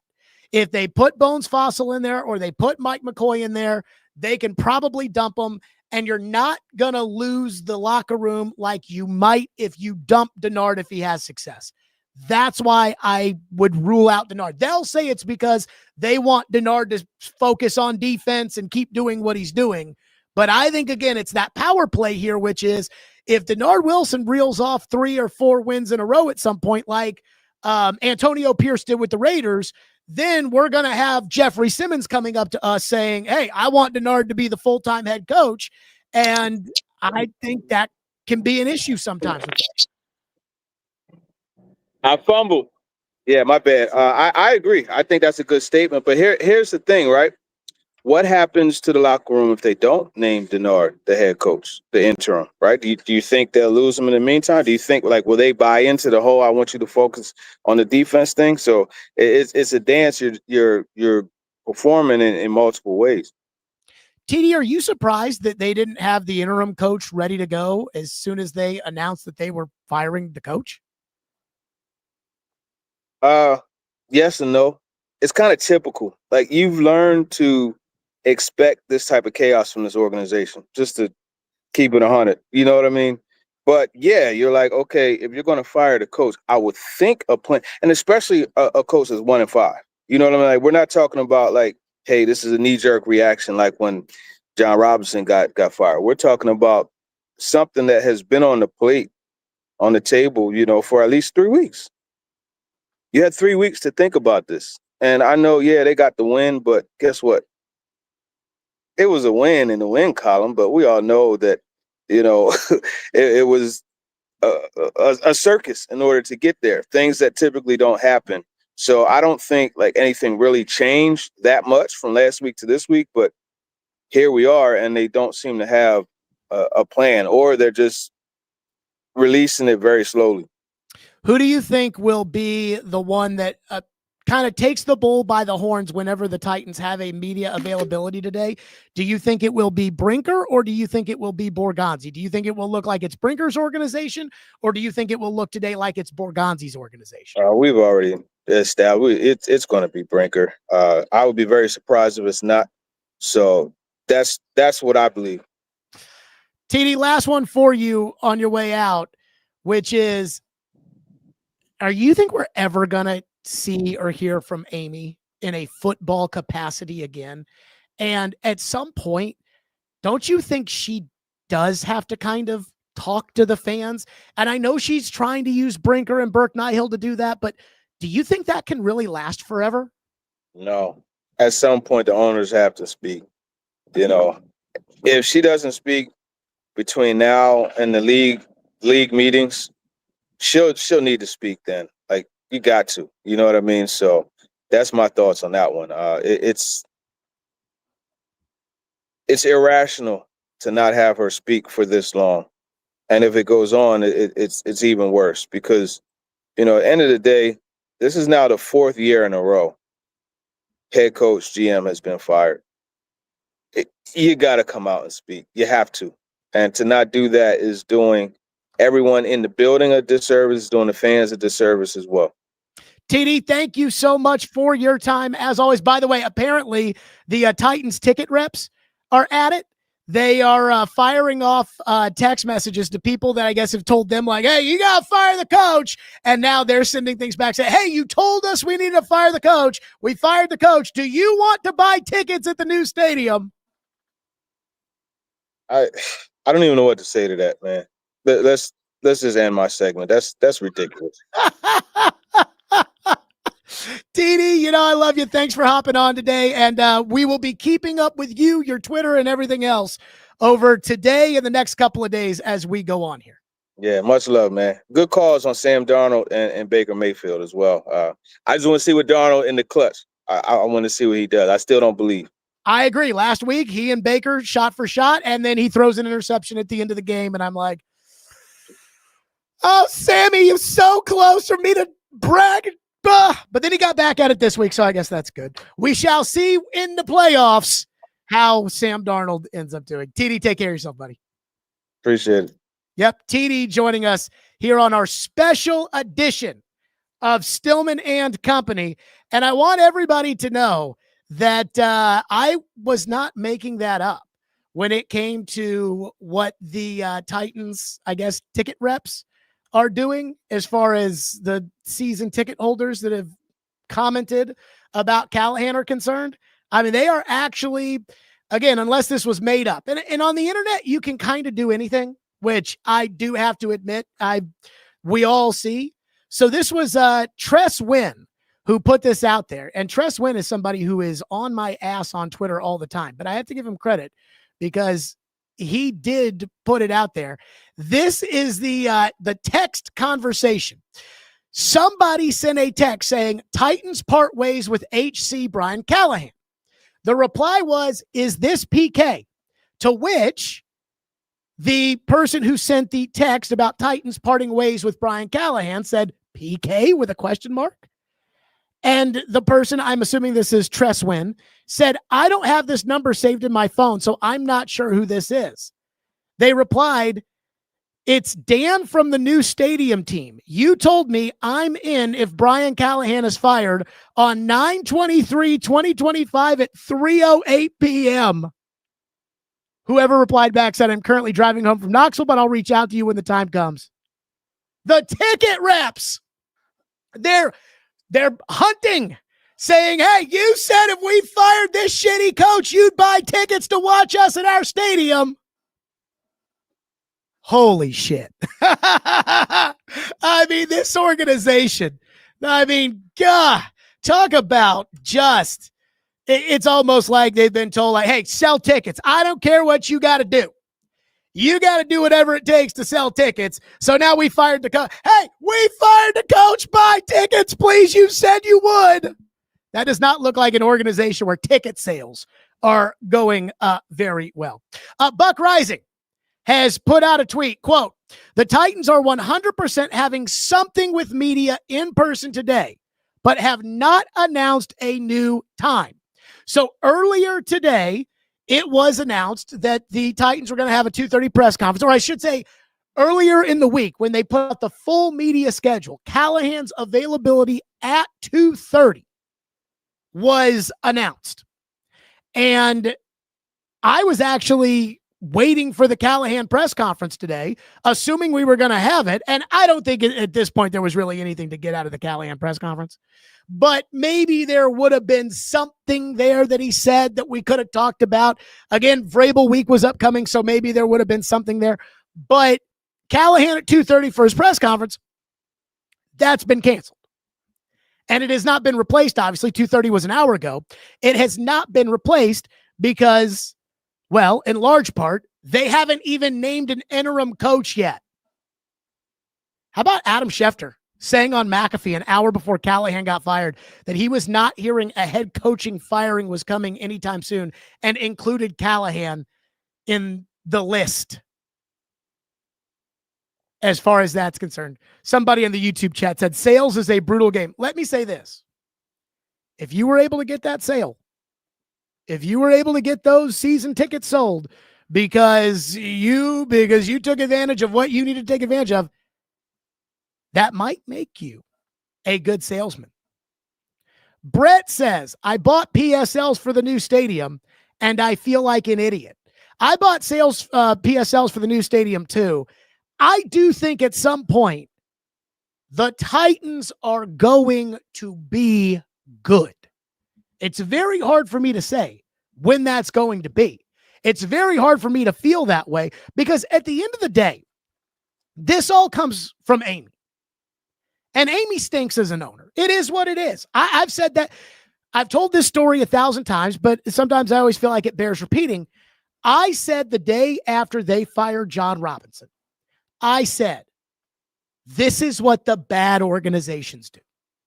Because for a couple of days, I was doing scavenger hunts, trying to figure out what happened. Did he go in Amy's office and say, fuck you to the owner? Because that'll get you fired. Jimmy Johnson didn't clink glasses with Jerry Jones, and it got him fired. So, was it that?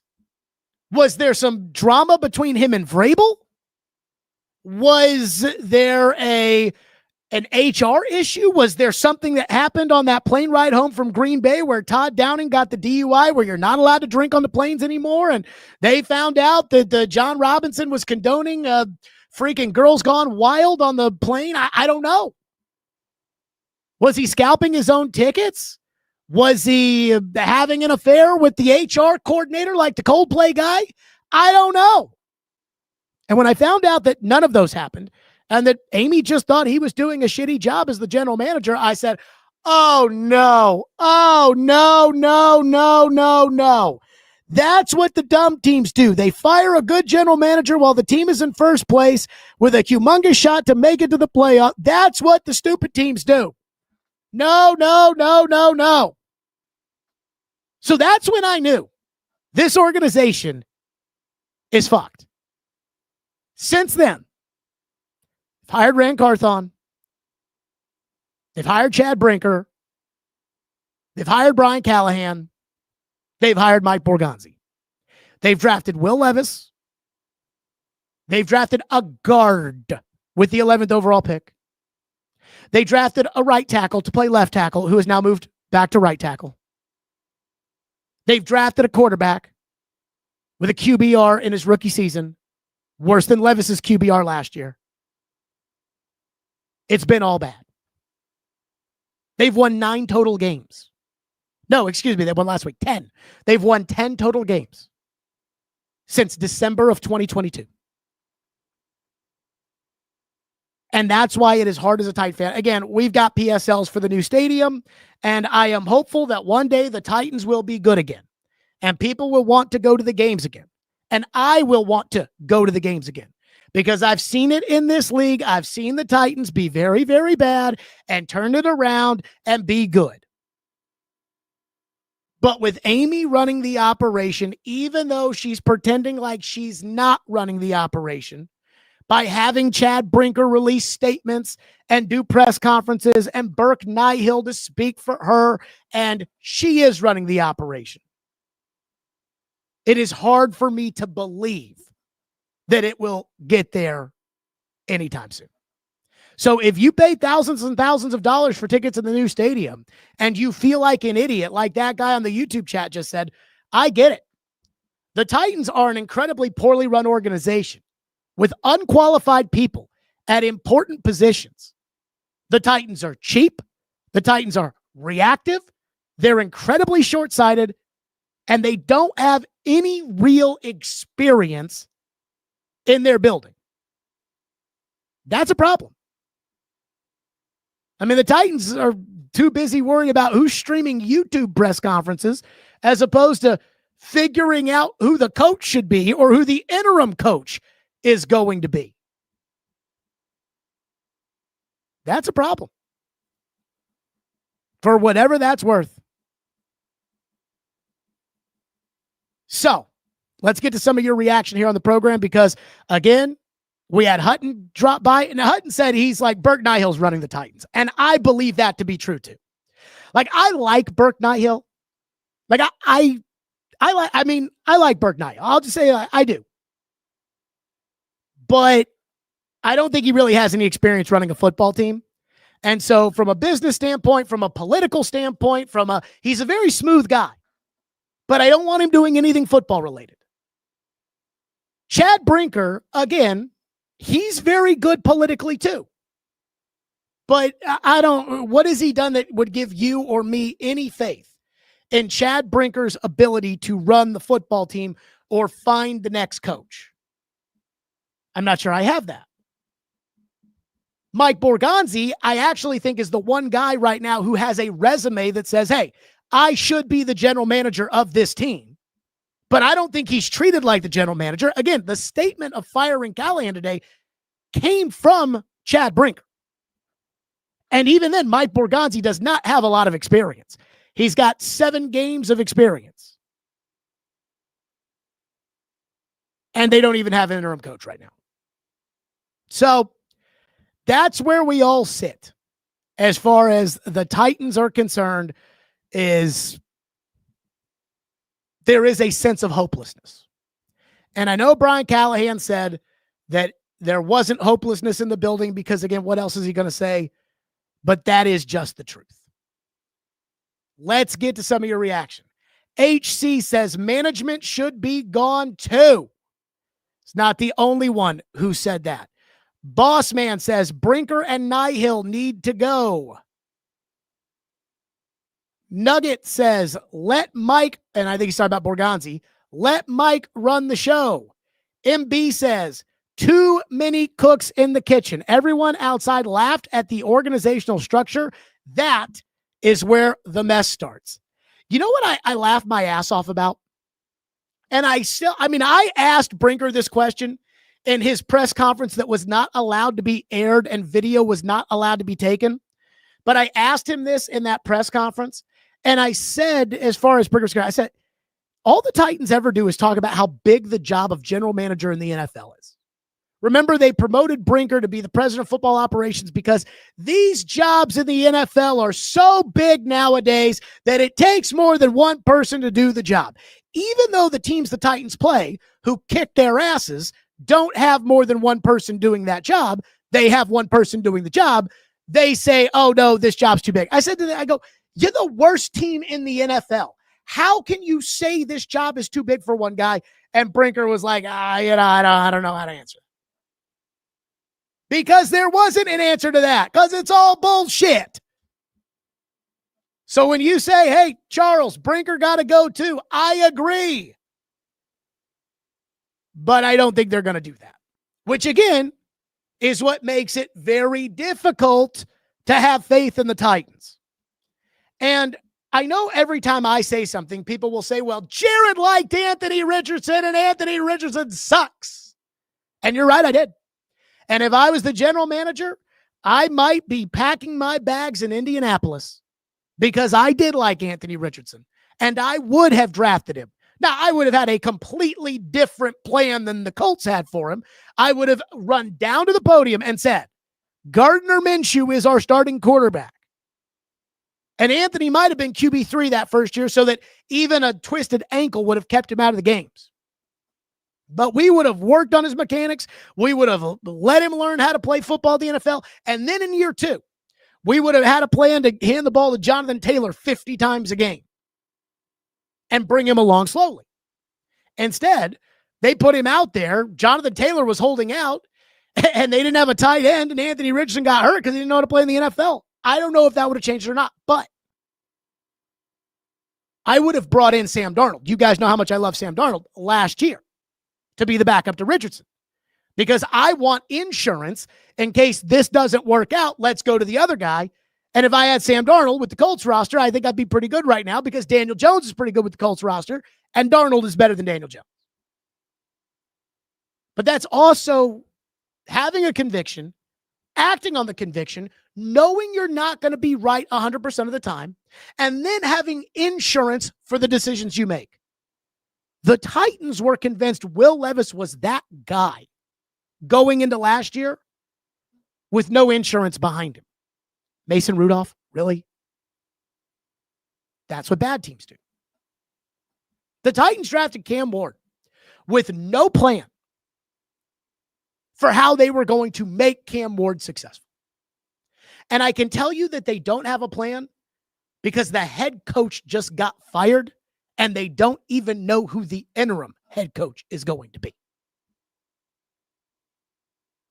So you just made a $40 million decision with billion-dollar ramifications. Because if you're not selling PSLs at that new stadium, and I know the Titans are saying, oh yeah, we're selling a bunch. I have a hard time believing that. We went from 6 PSLs in this stadium to 2 PSLs in the new stadium, and that's us. And the team sucks. And there's no faith in ownership. So I have a hard time believing they're doing a great job selling the stadium, no matter what they say. If you continue to fuck up the way they fucked up, this will be a $1 billion problem. Because then you'll have to take out more debt to pay your portion of the new stadium. You'll have to ask the NFL for more credit. And you will, over years, have to pay that off. And that's including the cost overruns, which they are going to be paying directly. So Amy not being able to get this figured out, that it could be a $1 billion problem. Lance says, only time Cam Ward has looked really competent is when it's the fourth quarter and the other team is playing prevent defense. Heading into the fourth quarter yesterday, he was something like 10 of 21 for 104 yards. Cam Ward had 169 yards passing yesterday until the final prevent drive of the game. He finished with 222. I went to 1 day of practice this year in training camp, and it was the day Cam threw 3 interceptions. And I said after it was over, I said, he looks like Blake Bortles. Blake Bortles was an athletic quarterback, and I think Blake was probably a little bit more athletic than Cam. I think Cam is a little bit more of a fluid athlete when it comes to throwing the ball, you know, the arm dexterity than Blake Bortles. Blake was bigger. Blake probably had a better arm to throw the deep ball. Cam probably better at putting heat on it, short, intermediate. But their same issue was they just weren't accurate enough with the ball. That's my big issue with Cam. Every now and then Cam will whip one off that is a freaking beauty, 20 yards down the field to the opposite hash. But far too often, Cam is a little far out in front, a little far behind, a little, all of those things. And because of that, I think Cam is very limited. If you cannot be accurate at the position, I think you're very limited. And so I don't know how Cam's going to get better. They're going to say that the next coach they hire is going to be the one to save Cam Ward. But I don't really know that I have any faith in them actually getting it right. Oh, somebody was telling me about J. Rob, and I know you guys hate Robinson, and I get it. I mean, you, I guess, didn't win enough when he was the general manager. You did nothing but lose before he got here, and you've done nothing but lose since he left, but I guess you hate him because he didn't win enough as the general manager. But somebody said, you know what's crazy? J. Rob interviewed 3 people for the head coaching job when he hired Mike Vrabel. Mike Vrabel, who is considered the greatest coach of all time, and oh my God, are we going to hear a lot of that shit this week? Which, again, is the reason why I don't totally understand why Amy fired Callahan the week before the Patriot game. I mean, I figured Callahan was going to be safe this week and safe next week. And then if they lost the week after that to the Colts, then they might fire him. But, again, with Amy, when it makes sense to do something is when she does the opposite. But J-Rob interviewed 2 coaches. Steve Wilkes was the 3rd coach. That was the Rooney Rule candidate. But he interviewed 2 coaches, Mike Vrabel and Matt LaFleur. And then they convinced Matt LaFleur to be the offensive coordinator here. Now, I'm not a LaFleur guy. And with Vrabel, I thought that he was in over his skis. I think he's too arrogant. I mean, Vrabel went on WEEI in Boston today and started talking about how bad the officiating is and how he watches the officiating clips they send out every week, but he doesn't think the referees are watching the. And I'm like, that's Vrabel getting cocky. Congratulations. You beat the Saints. Barely, Mike. Getting cocky. But again, he identified Vrabel and LaFleur. How can you have faith that Brinker is going to get this right? And then again, even if you get the coach right, you have to pay a good coaching staff. And then after you pay a good coaching staff, you have to build a good roster, and you need assets to build a good roster. And then you need to give that guy time, but you don't believe in time. And I think that's tough. Joe says, Amy is always half-assed doing stuff, and she's cheap. You know what's crazy about Amy Adams Strunk, and I completely agree with that statement on both sides of it about them being cheap and them half-assed doing stuff. I've always said, when you half-ass something and you go cheap on the front end, and I am a cheap bastard. Let me tell you this.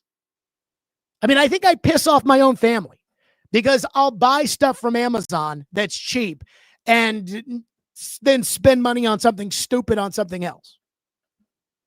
But when I half-ass something financially on the front end, I seem to always pay for it on the back end. When you say, you know what, that hotel is cheap, but I know it's not as nice of a hotel, but it's cheap, so let's stay there, you'll regret it. Right? Every now and then there's a super deal you get and it's great. But oftentimes when you don't pay, you end up paying more in the end or you really regret it. I think that's what's happening here. Is Amy didn't want to fire Brian Callahan because she liked him and because she thought, well, let's give him a chance and I don't want to pay another coach and I don't want to. And now here we are. Fractured organization. 1-6. Ugh. Ed says, isn't this cosmetic? They can't change an entire scheme mid-season. I mean, how much change can this really bring? Talking about the decision to fire Brian Callahan. So I do agree with that sentiment. I mean, I personally, if I was running the show, Mike McCoy would be the interim head coach. It wouldn't be Denard Wilson. I am not a Denard Wilson fan. I think he's incredibly overrated by this fan base.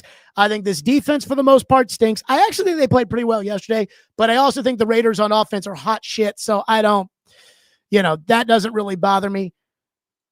I am not a huge Denard Wilson fan. If you wanted to make Bones Fossil the interim coach, fine. I would make it Mike McCoy. That way you're not taking a position coach out. You're not taking a coordinator out and giving him more of a responsibility. He's been a head coach. He's an offensive guy. That's what I would do. Can there be a little bit of a change? Yeah. Mike Mularkey made a little bit of a change, brought a little bit more accountability, gave the Titans more of a chance when he took over for Ken Wisenhunt. But the truth is they still sucked that year that Mularkey was the interim coach, and it wasn't until they got better players with Mularkey as the head coach and with his own coaching staff that they got better. So I do agree. To me, it is kind of cosmetic. And I mean, you heard what TD said. I can't get over this. The fact that, again, TD said that word on the street is this had to do with Vrabel, that they didn't want Vrabel to come in here, beat Callahan's ass, and then celebrate when they fired Callahan with the idea that, ha, ha, ha, ha, you fired me, and now what? But again, and this shows how stupid this organization is. Doesn't this just give you a whole week of them saying, ha, ha, ha, ha, look how stupid. Look how stupid you are. I'm the great Mike Vrabel, and you fired that fucking bozo that you hired only because he was nice because you didn't like me. Granted, I'm not a huge Vrabel guy. I do think Vrabel's a good coach. I think eventually Vrabel wears out his welcome. I think he did here. I don't think Vrabel should be picking players because I don't think Vrabel knows anything about personnel. But I do think that I was kind of stupid, the timing, just given the whole Vrabel thing. MB says, I would rather see Denard Wilson before he completely walks out the door at the end of the season. See, that's why I don't think it's going to be Denard Wilson. Because I think if you're Chad Brinker, you want to hire your coach. Chad Brinker probably already knows who he wants to hire. Again, I think Chad Brinker probably already knew who he wanted to hire when Rand Carthon got fired. And they interviewed all these people, but he was probably always going to hire his buddy Borgonzi at the Chiefs. That's my assumption. That he was probably always going to hire Borgonzi from the Chiefs. And so the last thing you want, if you're Chad Brinker, is for Denard Wilson to do well as the interim coach, because then you're put in a spot where you may have to stick with him. Mark Davis, the owner of the Raiders, said that when Antonio Pierce won all those games, he had Devontae Adams and he had Max Crosby, and they basically were coming to him saying, Antonio Pierce better be the coach or we're going to start demanding trades. Now, I don't think there's anybody with the Titans that really has the kind of juice that could do that, but you don't want that. So I think it'll either be Bones, Fossil, or McCoy. And again, I think it should be McCoy, which means it'll probably be Bones because the Titans always do the stupid thing. Jonathan says he likes TD's Matt Nagy, Eric Bieniemy duo. Here's something I'm going to tell you about Eric Bieniemy that I don't know firsthand, but I'm just kind of reading the tea leaves. I don't think Eric Bieniemy is respected very well in the game. I mean, he was the offensive coordinator for the Chiefs while they were lighting up the scoreboard every week for like 5 years, and he never got a head coaching job. Then he goes to Washington as the OC, is given Sam Howell as the quarterback, and then he doesn't get an OC job after that, and he goes to college, and now he's back to being a running backs coach in Chicago. Now, Andy Reid has said all the right things about Eric Bieniemy, but it seemed, and from talking to people at the time, it definitely felt like, when they allowed his contract to expire and Eric Bieniemy went to the Commanders because, well, he needs to go do it somewhere else to prove that it's not just Andy, the sentiment I heard was, he basically fired him. And nobody's wanted to hire him. And people told me that when Zach Taylor got hired as the Bengals head coach, and Zach Taylor's an idiot too, by the way, but when Zach Taylor got hired as the Bengals coach, that the Bengals had gone into that coaching process thinking Eric Bieniemy was going to be their head coach. Again, like I said, I'm sure Brinker probably already knows who he wants to hire. Not as interim coach, but who he wants to hire at the end of the year. They wanted to hire Eric Bieniemy in Cincinnati. And supposedly, they interviewed Zach Taylor, and they were doing their due diligence with other candidates, and that Eric Bieniemy's interview was so bad that they had to scrap the plan of, we're going to hire Eric Bieniemy because his interview was so bad. And apparently Zach Taylor's interview was so good. So that's why they did what they did. I'm telling you, something's not right when it comes to Bieniemy. Brett says multiple articles are talking about Eddie George being a candidate. Eddie George. Give me a break. Eddie George, head coach in the NFL. Eddie George's coaching record in college is like 500 at best. 27-25 in college. He was 24-22 at TSU. Though I do believe TSU is actually pretty hard to win at. He's 27-25 coaching at TSU in Bowling Green. And you want to hire him to be the Titans coach? Give me a break. Eddie George.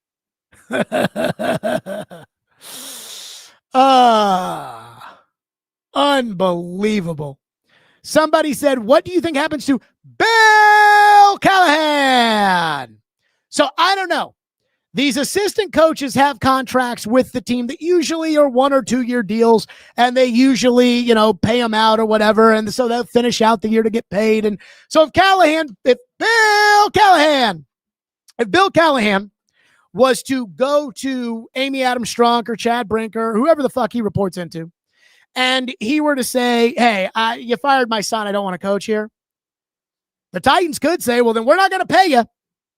And the Titans are cheap and stupid. So they could, in theory, do that. My guess is the Titans will probably ask Bill what he wants to do. And my guess is, again, I don't know Bill Callahan from a jar of Vicks. My guess is Bill Callahan will say, thanks, but I'm going to move on with I'm not going to coach on a staff after you fire my son. And they'll probably pay him out. That's what should happen.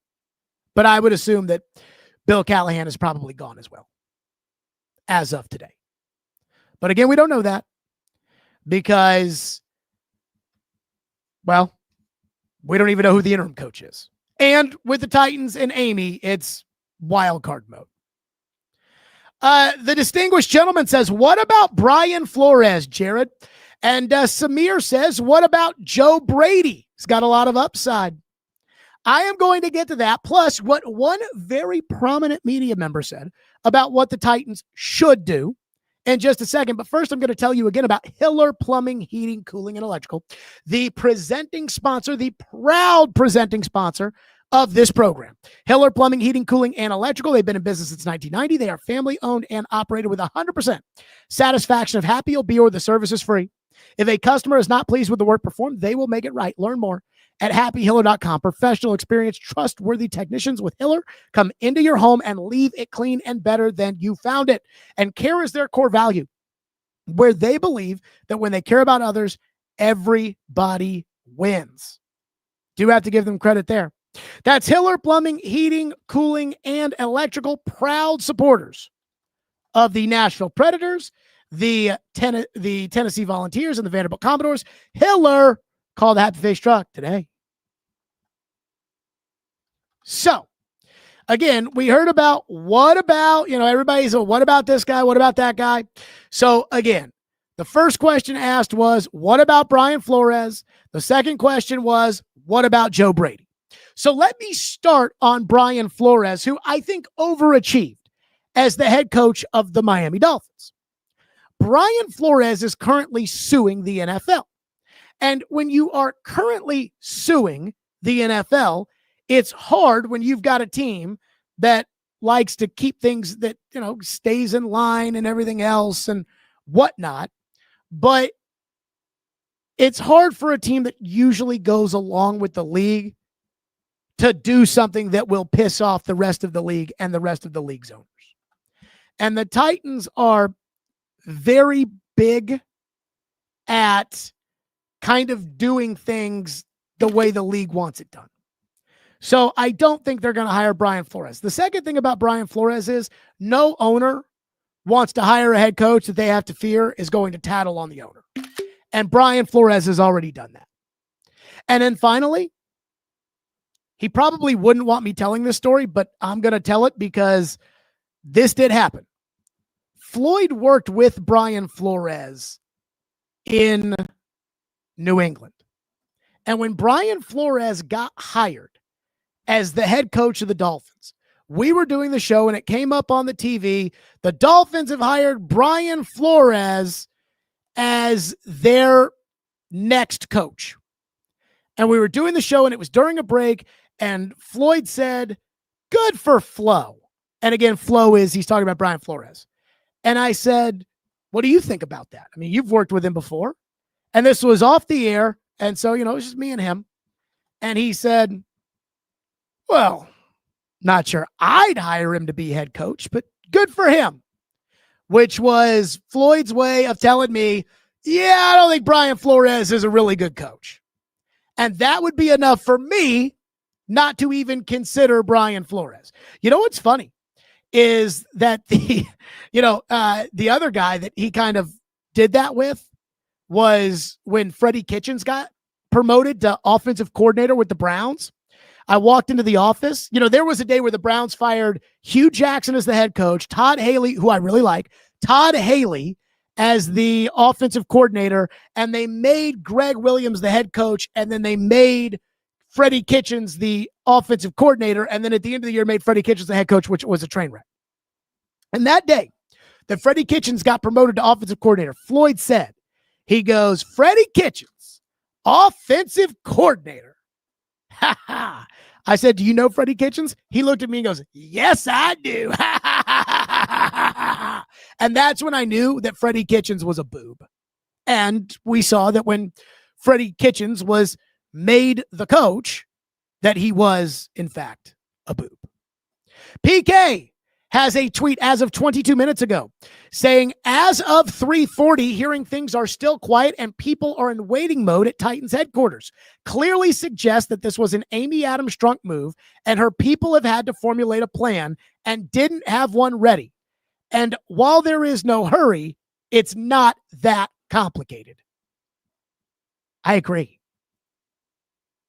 So basically, Amy woke up this morning, and this is PK's deductive reasoning.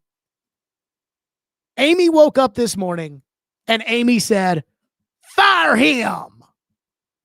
And what do you do when the owner says fire him? You fire him. Again, not a well-run organization. Somebody else Samir asked, what do you think about Joe Brady? And I throw that one out there because I saw Mina Kimes said that the Titans should call Joe Brady. Here's what I'll say about Joe Brady. When Joe Brady was the special offensive assistant, he was essentially the coordinator at LSU, but he wasn't technically the coordinator. When he had Joe Burrow and Jamar Chase and Jordan Jefferson, he was pretty good. Then he went to Carolina. They didn't have Joe Burrow and Jamar Chase and Jordan Jefferson. He wasn't very good. Now that he's in Buffalo, he's got Josh Allen. He's pretty good. I don't think a Joe Brady is ready to take on what being coach of the Titans involves and how much of a mess it is. Again, here's what happens with young guys that don't have prior experience. They don't know what they don't know. I see this all the time with people who get hired to do radio who have never done radio before. And they may have a lot of experience as a player or a lot of experience as a coach, or they may have been a play-by-play guy, or they may have been on the local news, but they've never done radio. They've never sat in front of the mic, and they've never cracked it open and said, here we go. Even on this show, in the digital space, I'm learning, okay, this is what works on TikTok. This is what works on YouTube Shorts. This is what works on YouTube. This is what works in a podcast. This is when people listen to podcasts. This is when, so I'm learning all of that as I go. I know how to host a show because I've done it for 10 years.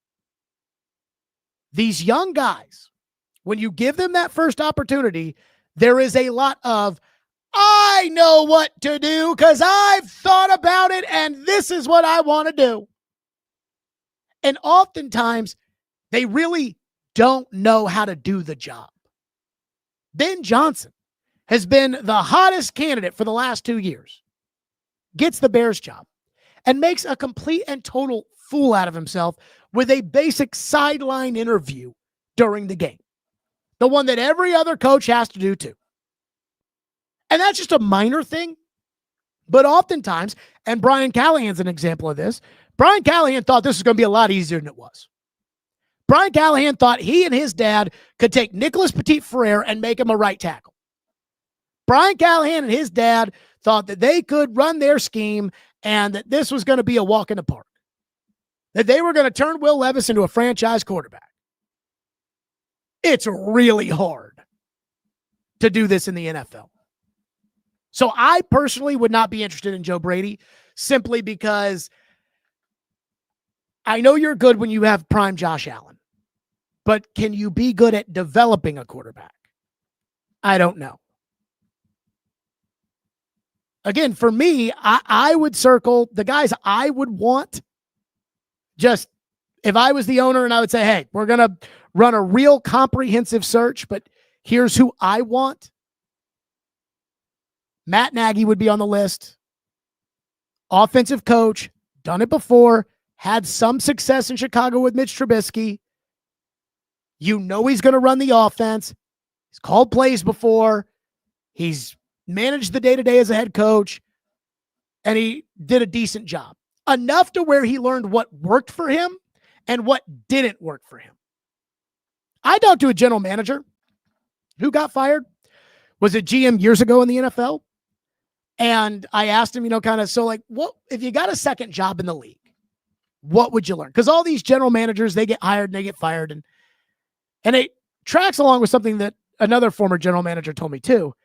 And I said, what would you do differently? And he said, what I would do differently is I wouldn't work with the coaches to try to find the players that we want for the team. I tell the coach, you just shut your fucking mouth and coach the players I give you. And I think there's a lot of that when it comes to being a general manager, being a coach, is I learned the hard way the first time that, hey, if we do that the next time, I'm not going to do that.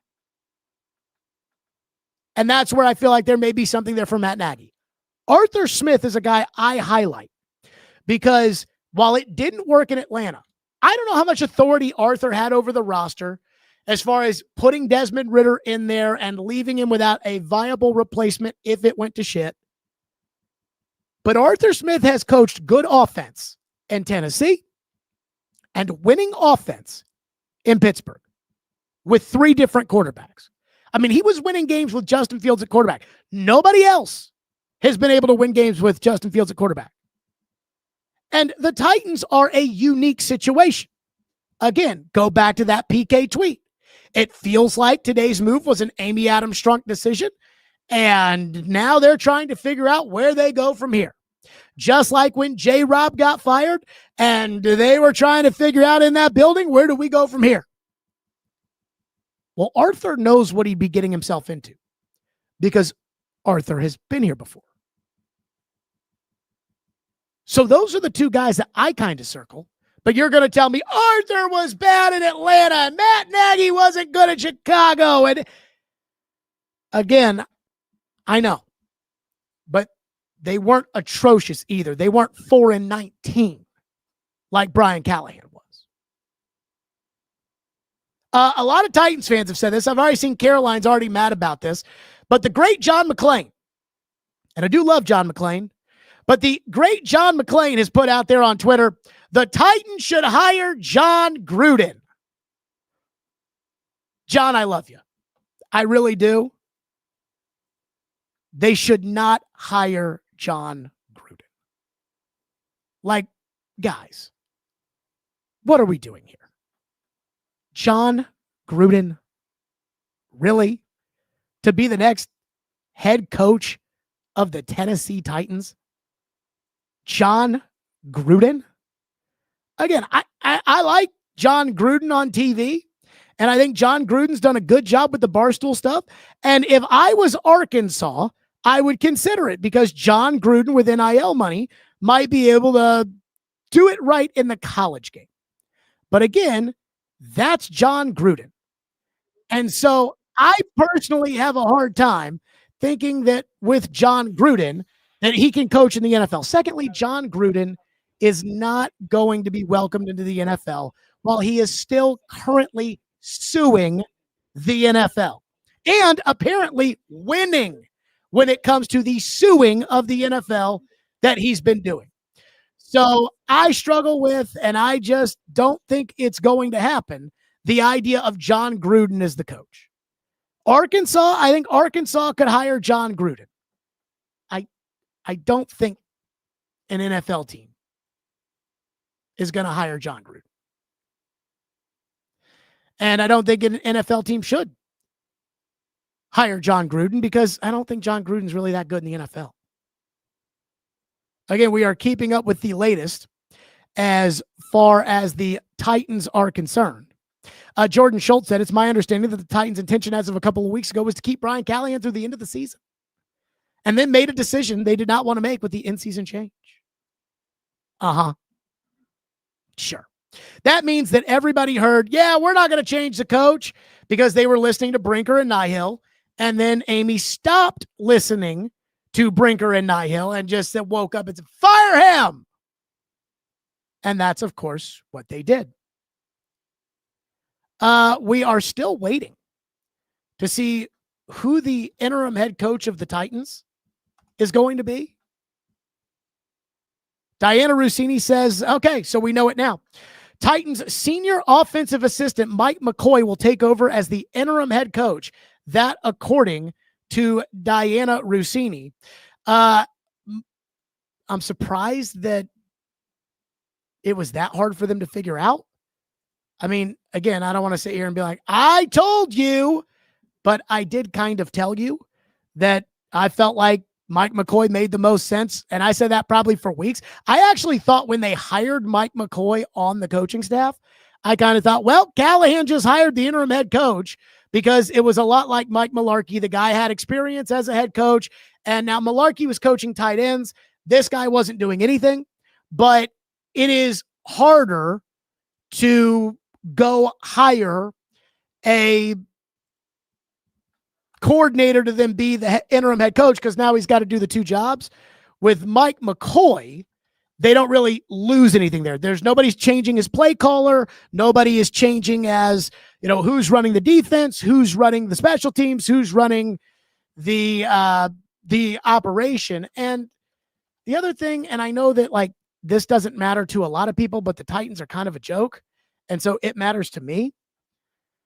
I feel pretty comfortable in saying that when it comes to Brian Callahan and the way that the Titans do business and how crappily they do the business, they are worried about the optics of how bad everything always looks all the time. They hate that. They hate the bad optics. They hate when people make fun of them. They make mistakes because they think something will look some way.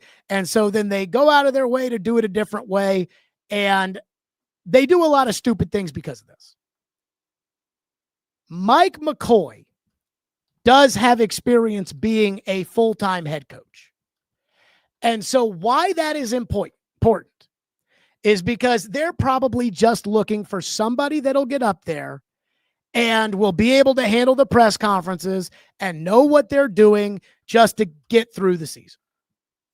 I also don't think there's anything that Mike McCoy can do unless he ingratiates himself to Amy.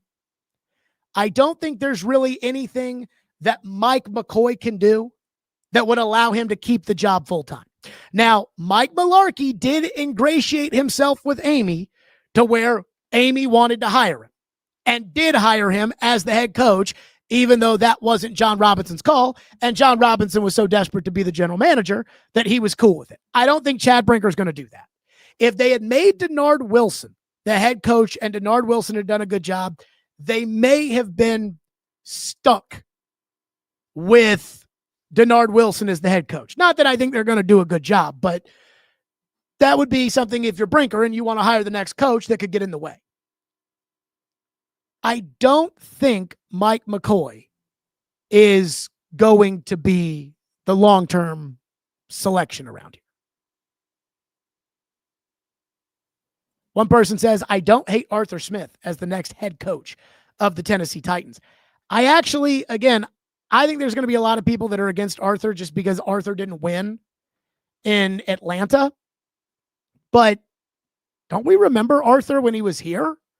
And shouldn't that mean something that Arthur was successful here and that Arthur knew what he was doing as the offensive coordinator and that we know Arthur can call plays and that we know Arthur can call good plays and that Arthur understands how Amy operates, which might be equally as important. And that, hey, we're not asking Arthur to run personnel. We're asking Arthur to coach the players that the personnel group gives him. And even if Desmond Ridder was Arthur's choice at quarterback, well, we figured out that Arthur may not be the guy to make the choice of quarterback. Well, the choice of quarterback's already been made for you. So I am pro giving Arthur a shot. And I probably wouldn't be interested in that if Arthur hadn't been here, but he has. Again, the breaking news, Mike McCoy has been named the interim head coach of the Tennessee Titans. And if I didn't live through Malarkey becoming, former failed head coach, again, I use that term lightly, but if I hadn't lived through Mike Malarkey going from a former failed NFL head coach who nobody wanted, if I hadn't lived through that to him getting the head job because it made Amy comfortable, then I would say there is absolutely no shot on this planet that Mike McCoy keeps the job. But again, we've already seen this before. And what we saw before was Amy getting comfortable with the interim coach and essentially demanding that the interim coach keep the job. And maybe it works that way with McCoy. I don't know. MB says, Arthur Smith hasn't done much without Derrick Henry. Arthur Smith made the playoffs last year with Russell Wilson and Justin Fields, who might be the two worst quarterbacks right now in the NFL as his quarterbacks in Pittsburgh. I mean, what's Pittsburgh's record? Aren't they like 5-1 with Aaron? You know what my favorite thing was? Titans fans yesterday, really since Thursday, when I talked about how bad it looks that Cam Ward is not as good as Jackson Dart right now, that we're like, well, that's not fair. You can't compare it to the Giants. And I'm like, the Giants? Like, I understand when you say, hey, you can't compare the Titans to the Vikings because the Titans don't have Justin Jefferson and Jordan Addison and all those other guys. But the Giants are a laughingstock. Dable's on the hot seat. Their roster stinks. Their best players hurt. Give me a fucking break. Can't compare it there. Glenn says, let's talk about what Mike McCoy can do for the remainder of the season. I don't know. Maybe give Cam a chance, do a little bit better than they've done now.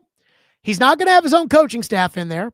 The roster's not very good. They're going to trade away pieces over the next month, and I think they should trade Jeffery Simmons, if I'm being completely blunt with you. So, I don't know what they're going to do. One person says, sports radio is taking the day off for the holiday. You mean to tell me that 104 is taking the day off for the holiday? 1025 has the Preds on. Let me say this. Like, I live for shit like this. I mean, when I was at 1025, and this is, if I have any angst, again, I kind of unloaded on what happened the day that I started this show. But I think it would be for the fact that I felt like a lot of the time I went above and beyond, in order to do what I thought was right, and wasn't looking for pats on the back and wasn't looking to be paid extra for it. Like I would, so that we could have three hosts, Trevor, Chris, and Derek on the draft show, I would say, hey, don't worry about paying me to do that. When it came to John Robinson getting fired, Caroline and I did a 5-hour show that day. We stayed on from 6 to 7 because a lot of people are driving home 6 to 7. By the way, I feel bad if you're a podcast listener to this show. You're probably wondering, where's my podcast at? Because usually the podcast is up by 3:30, and we have no podcast up today, and that's because we've been live for 3 hours. So, but again, I always felt like I kind of went above and beyond, and I didn't feel like other people there went above and beyond. I kind of felt like I'm not saying all the people didn't go above and beyond, but maybe some people just wanted to go on vacation all the time and tell everybody they had a radio show, even though nobody listens to it. Celebrity birthdays. That's just me. So I don't know what they're doing, but Michael says a day like today when you can make your own schedule and just cover it makes the move all the better. That is true for whatever that's worth. I would be interested in giving Arthur Smith a real chance to win the job. That's just so. I got to say, I do not know what's going to happen next with the Titans because Amy is the one calling the shots, and she's a total wild card. But I have to say my biggest belief, which is that they already swung and missed with Cam Ward, is probably the hardest part for me to accept. And I'll tell you why. Because when it came to Callahan, I, after the first year, was not a Callahan fan. Now, I was a fan of the guy. Callahan's a very good guy. But I was not a fan of Callahan, the coach. And when Callahan, the coach, ended up not really changing the coaching staff and then came to the table at the start of the offseason program with his new off-season accountability program, which I knew didn't fly with professional athletes who make millions of dollars, I thought, these guys are freaking stupid. And they don't know what they're doing. Callahan and Nick Holtz and his buddies, there wasn't one person in that room that said, coach, that's a stupid decision to try to play games of tug of war to keep us lined up correctly. But nobody, I guess, said it. In fact, Brinker and Borgonzi said it was transformational at their preseason press conference. But there was no doubt the Titans were hiring or drafting Cam Ward to a team where the coach was on the hot seat. TD had reported that Burke Nihill said, I mean, he had the quote in an ESPN story of, we're going to hold him accountable. So the coach was on the hot seat. And the Titans still drafted a quarterback anyway. And I thought, well, that's pretty stupid. Because that's what the Jets do. That's what the Giants do. That's what the Bears do.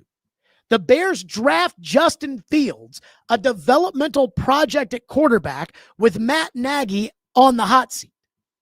The Bears draft Caleb Williams with Matt Eberflus on the hot seat. The Jets draft Sam Darnold with Todd Bowles on the hot seat. The Browns draft Baker Mayfield after Hugh Jackson just went 0-4 the year before. That's what the bad teams do. It's kind of crazy to me that that's how they operate. And yet, that's how they operate, the bad teams.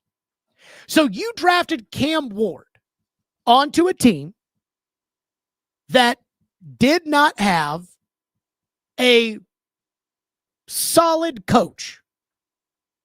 Again, you can say that, no, it's not as simple as that. But that is the truth. You had a coach on the hot seat and you drafted a quarterback number 1 overall and he's already gone.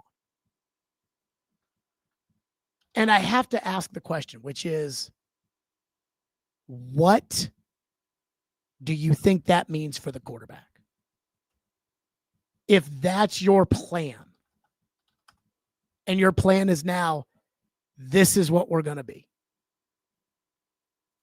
How can I trust that you will have the right plan going forward?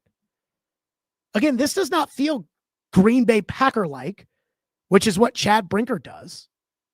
This is not Kansas City Chief-like, which is what Mike Borgonzi comes from. This is New York Jet-like.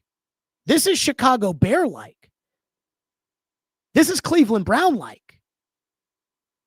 And so I watched Cam's tape, and I knew the state of the organization when they drafted him. I knew the coach was on the hot seat.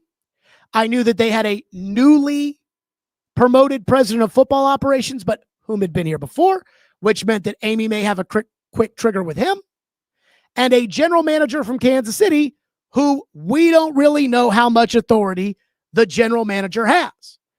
Jonathan Hutton was on the program earlier today, and he said, well, he thinks Borgonzi's the one that picked Cam Ward because Borgonzi ran the draft. And I'm like, yeah, running the draft as in, hey, well, 4th rounder, who you like, Mike? Not first overall, who's going to be our quarterback?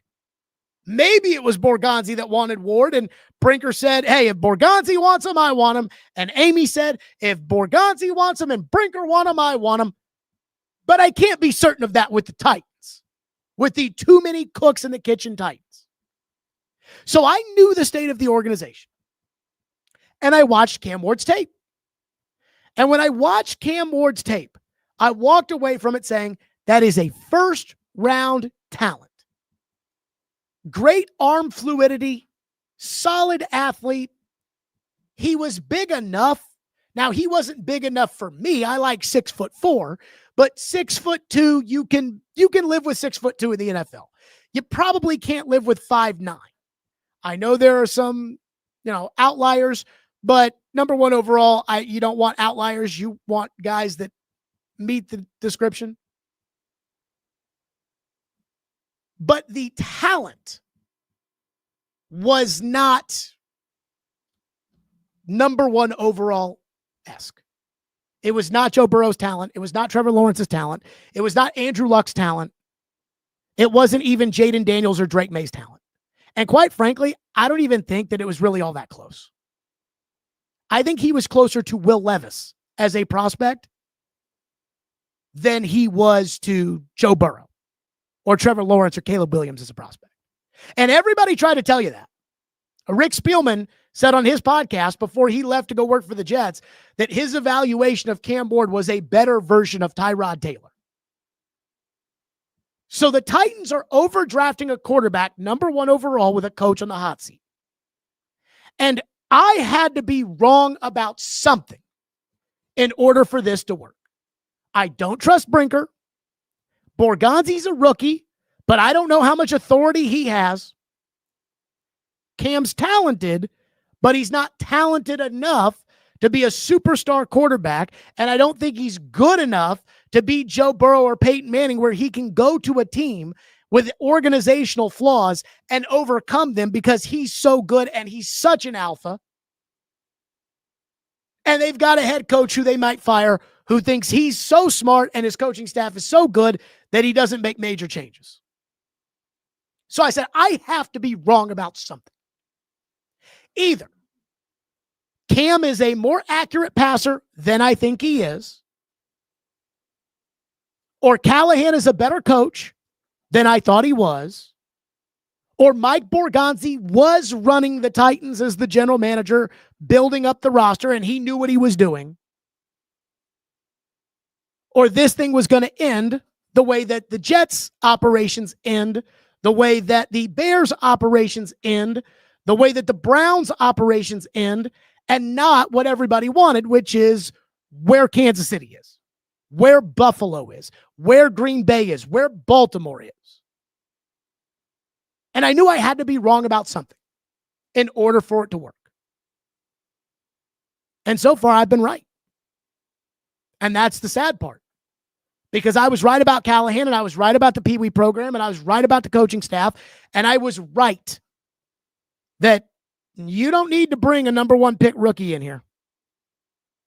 And I think I'm right about Chad Brinker, who was hired by Rand Carthon to be his assistant general manager and is not qualified enough to run the football operation.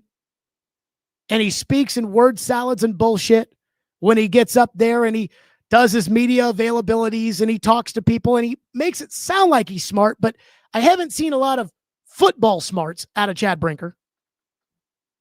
And I had to hope that Mike Borgonzi was really running the operation and that Mike Borgonzi knew what he was doing. And considering that they don't have a tight end for the young quarterback, I'm not sure that they do. And I needed to be wrong about Cam. And that Cam needed to be a better player than the tape showed that he was.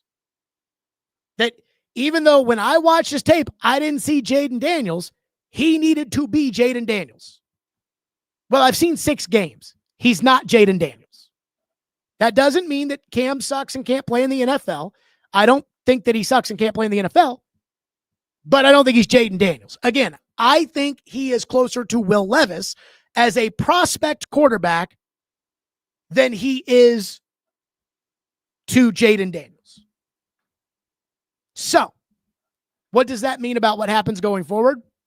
I have to be wrong about something else in the future. Either Cam is better than he's shown these first 6 games, and it was just Callahan messing him up, and so a new coach will be able to unlock Cam the way that we were told a new coach was going to unlock Marcus Mariota, and he never did.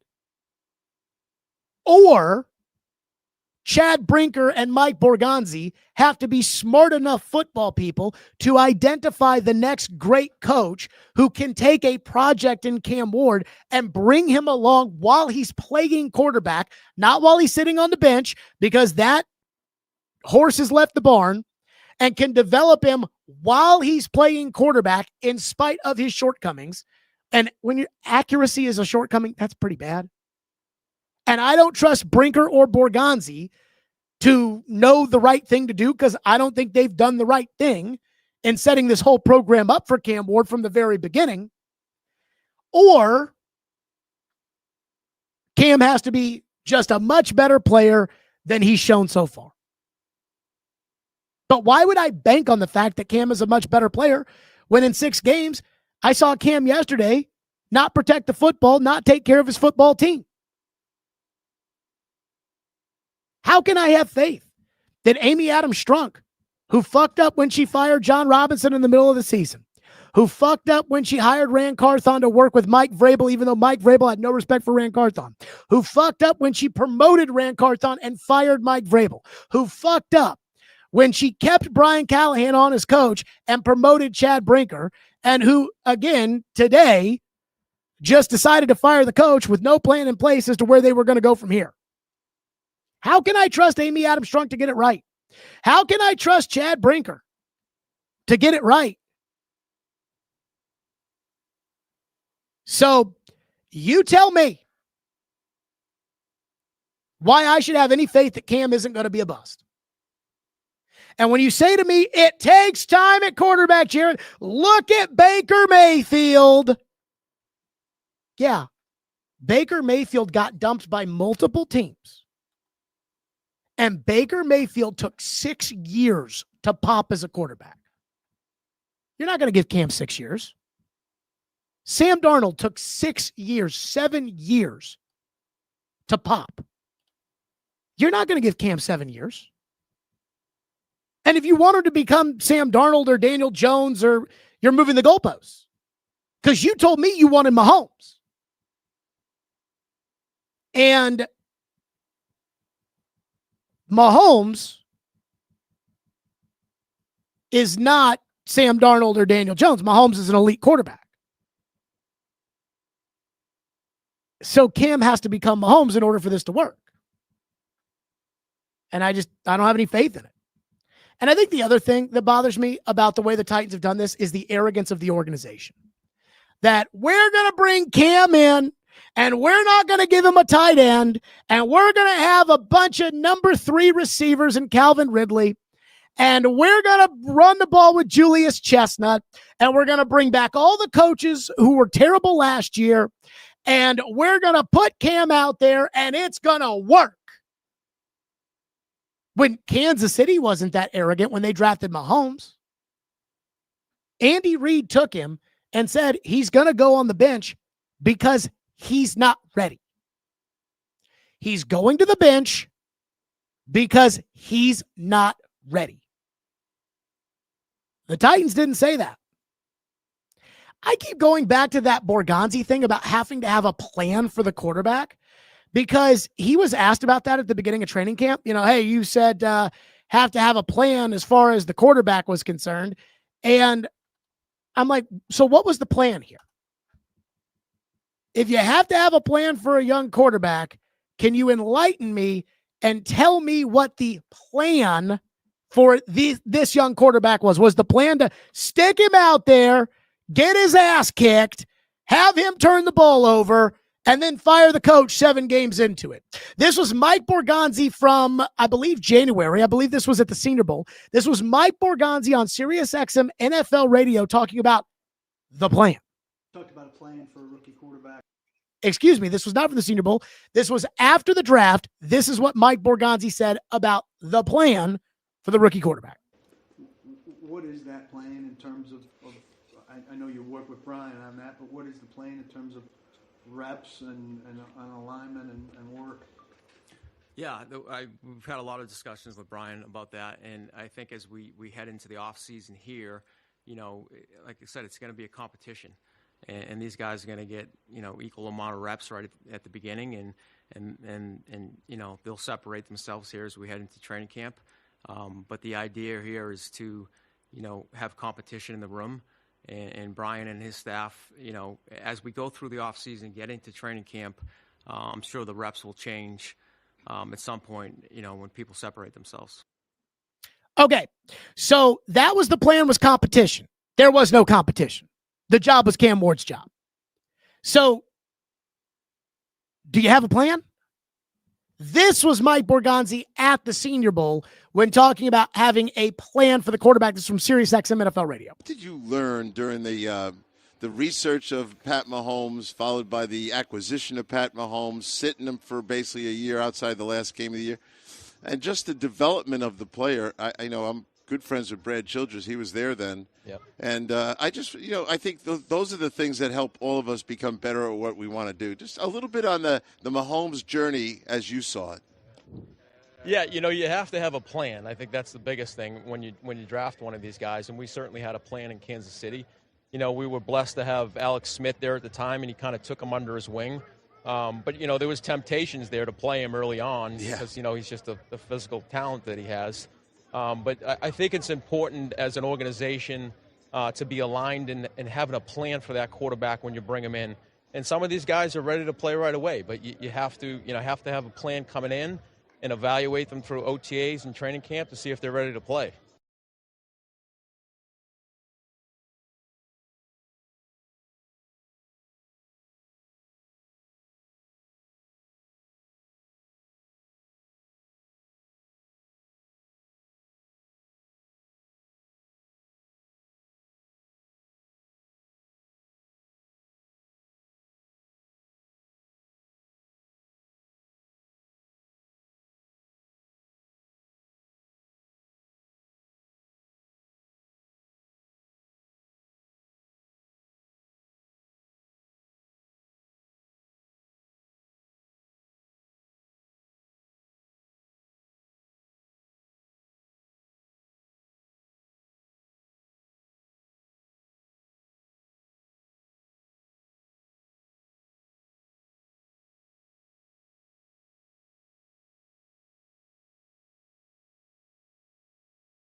My bad, I muted my mic.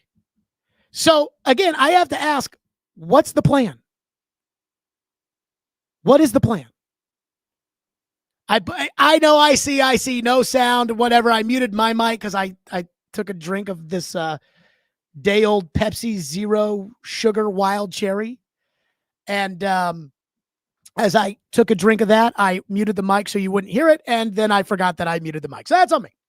But again, 3 hours and 32 minutes into that, I can live with that. And I apologize for that. So what I was saying was, what's the fucking plan, Mike? Well, what I learned was when you have to draft a quarterback, you have to have a plan. And so you have to go through with the plan, and then you have to operate the plan. And we had a good plan for Mahomes in Kansas City, and we got to have a plan. And I'm like, okay, what was the fucking plan?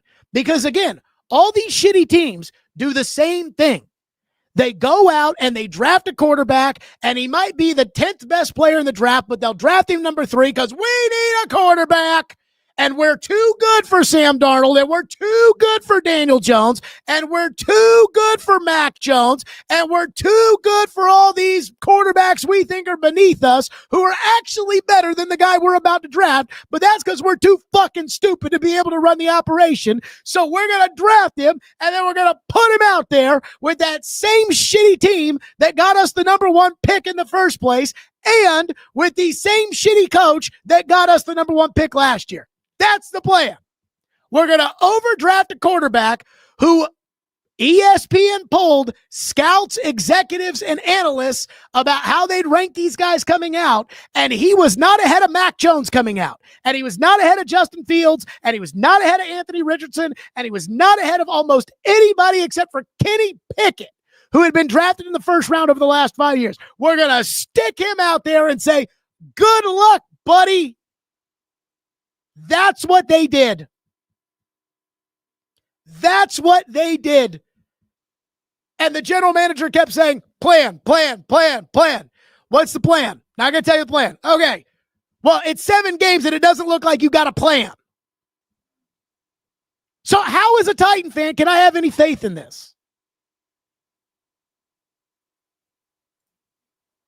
Please repeat everything you said on mute. That was it.